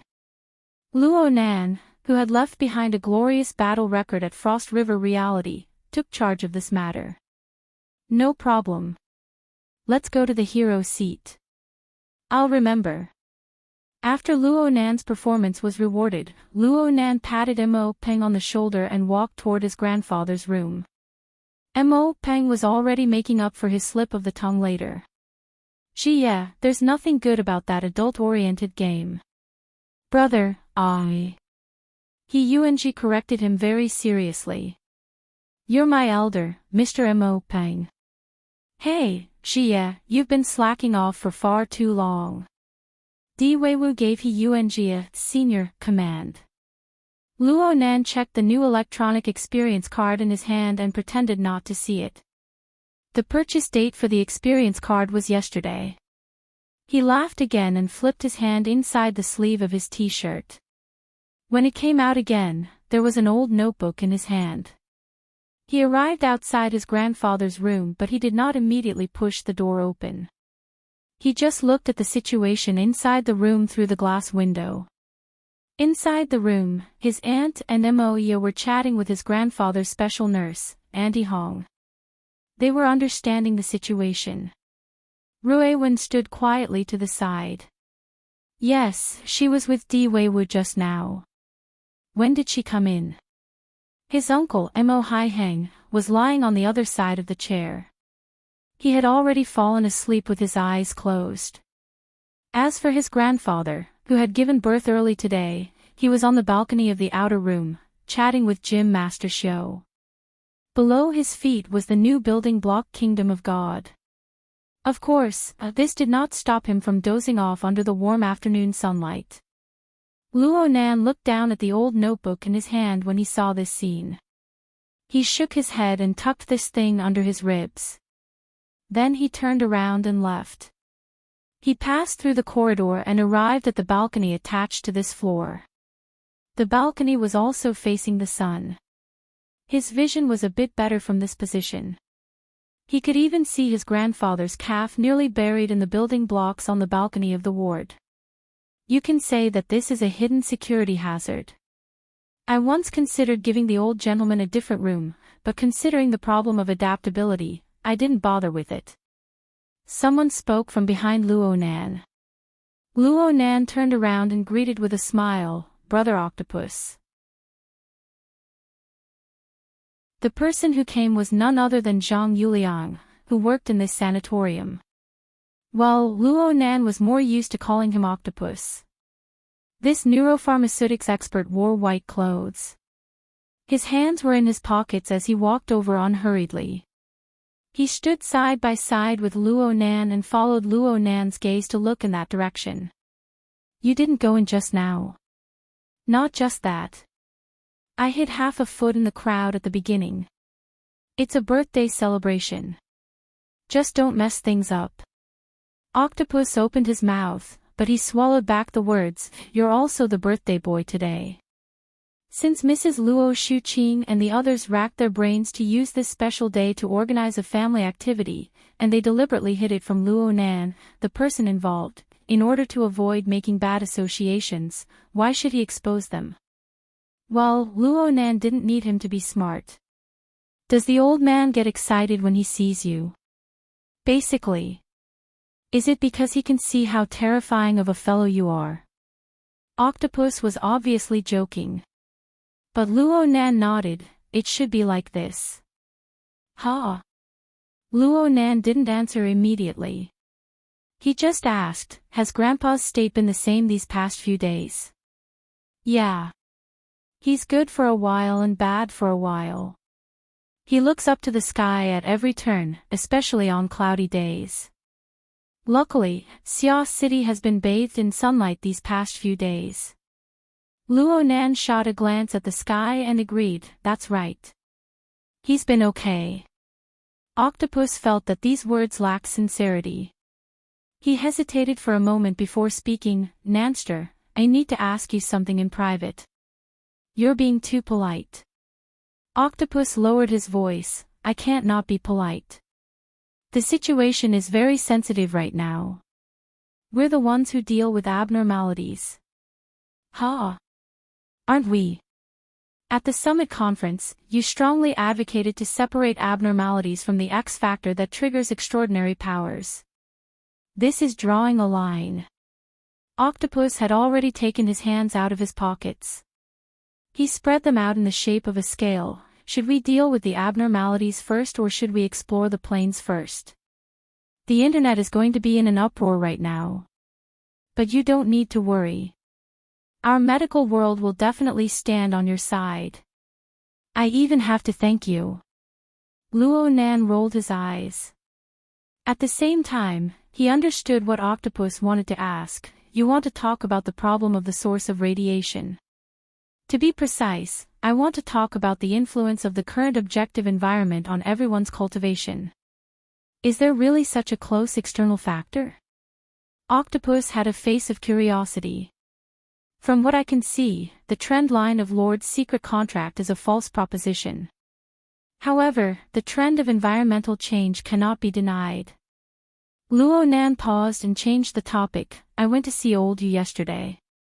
His body is getting worse and worse. My grandpa is actually the same. I'm thinking that they actually have something in common. Octopus blinked. Old you is a psychic. There's no need to talk about his mental sensing ability. And I feel that my grandpa's perception is also very sharp. Or perhaps I should say that he has specialization on a certain special level. He can receive information outside the perception dimension of ordinary people. That's what I'm thinking right now.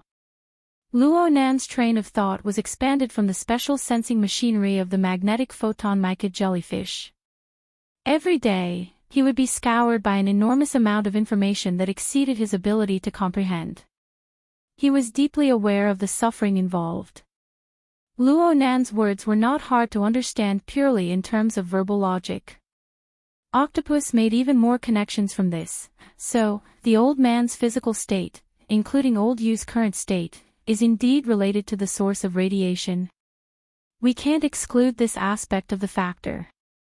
Of course, there's also the problem of insufficient analysis, overload, and downtime.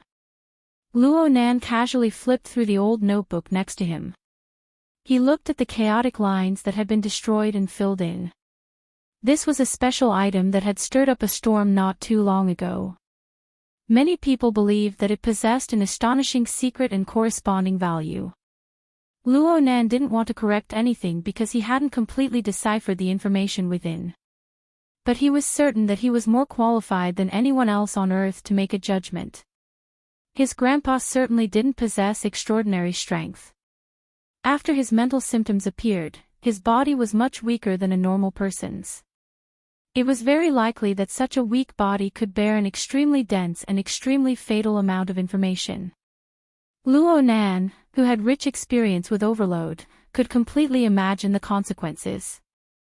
The current Luo Yuandao of the past certainly didn't possess the alter spider web that Luo Nan used to filter information. What's more, the pressure of quantity wasn't the ultimate problem. The most fatal problem lay in the layers and the structure. He was able to detect these traces from the records in the notebook. It was like a storage device with limited space. A large amount of highly compressed files had been copied inside. The device was already stuffed to the brim and needed to be decompressed. Machines could crash and restart. How could a person do the same?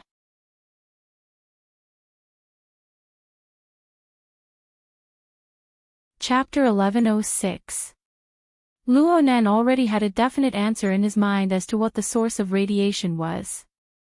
Behind the fragmented chaos where even the order of space and time no longer existed. An order that ought to have existed. The source that caused this result. According to Luo Nan's current understanding, the objective of manifestation was certainly Sunwell Prison. Luo Nan had confirmed his objective, but there was still a crucial detail that troubled him. How did Sunwell Prison form a linked relationship with his grandfather before the current cycle approached? According to the data left behind by his father, the observation data of the Mist Labyrinth began in the year 75 and ended in the year 90.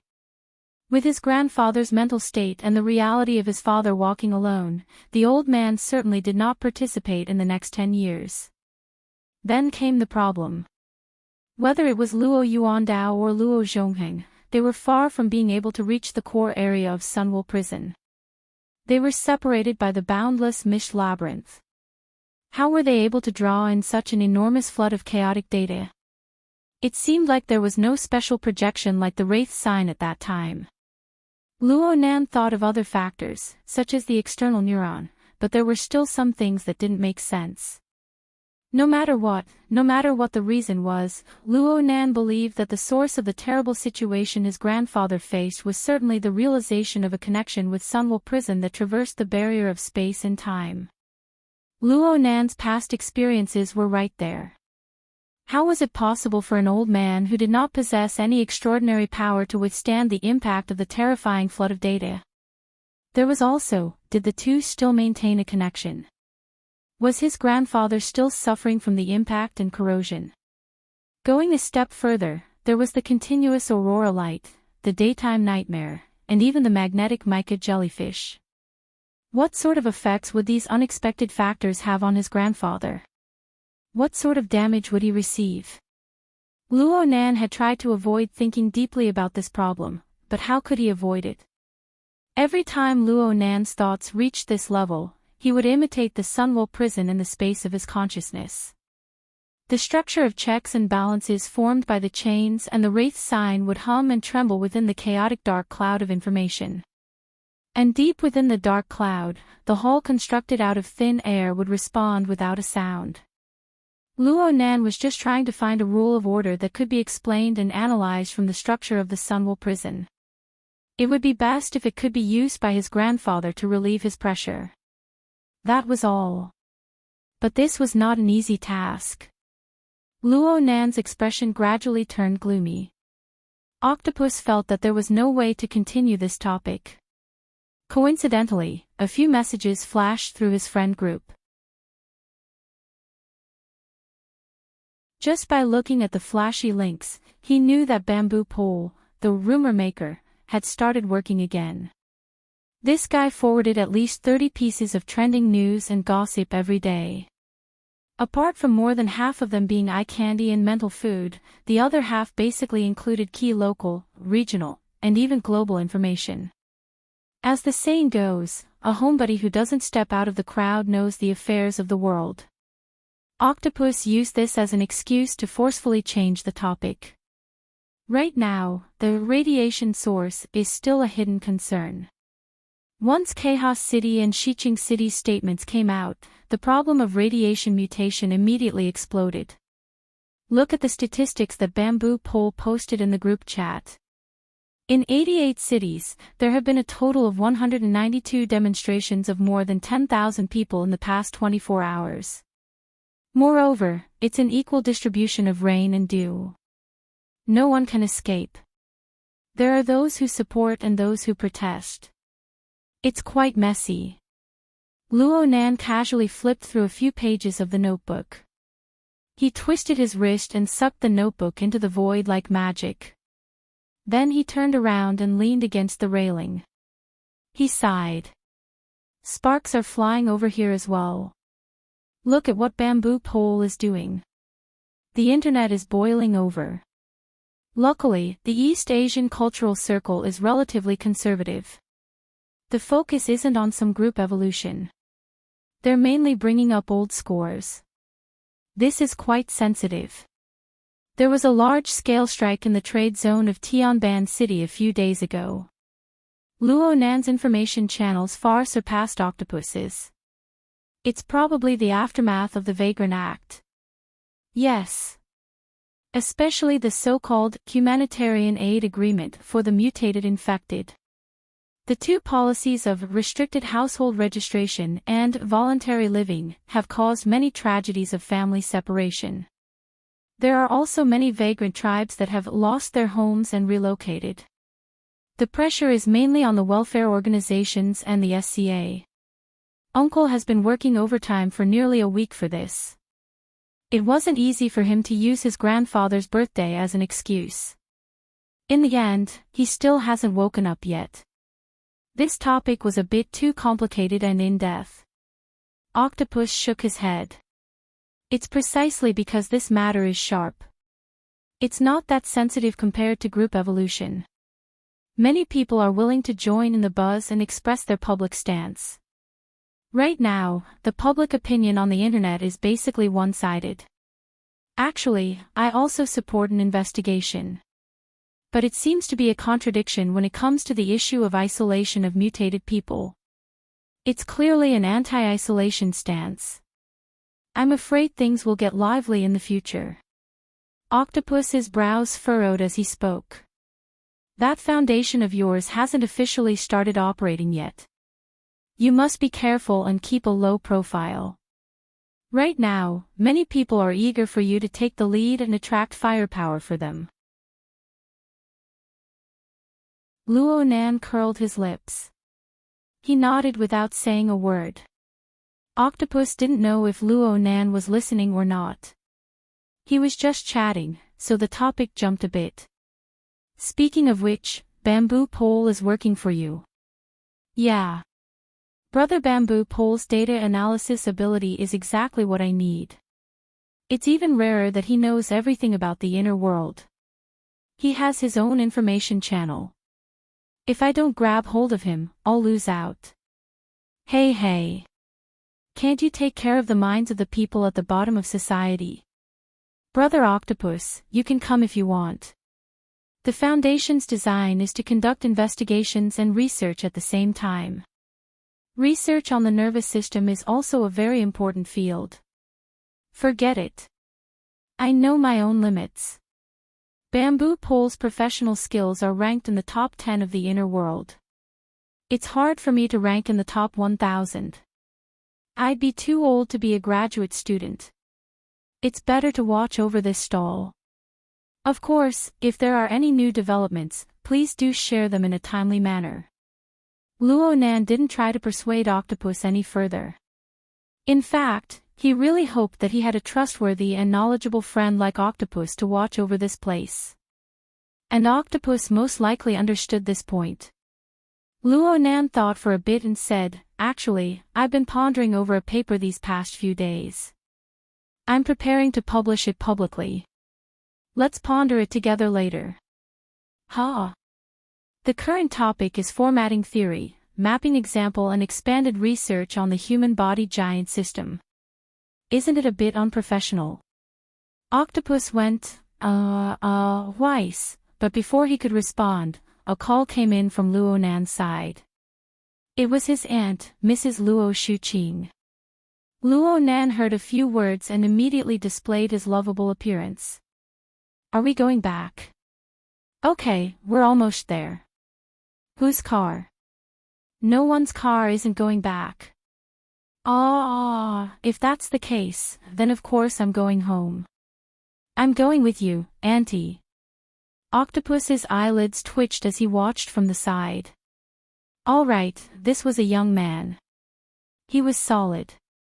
But the topic they were discussing just now, and the various legends from not too long ago. What were they all about? For a time, Octopus had an intense feeling of absurdity and dislocation in his heart. He was practically replacing Luo Nan with a split personality. Luo Nan had already hung up the phone while he was distracted.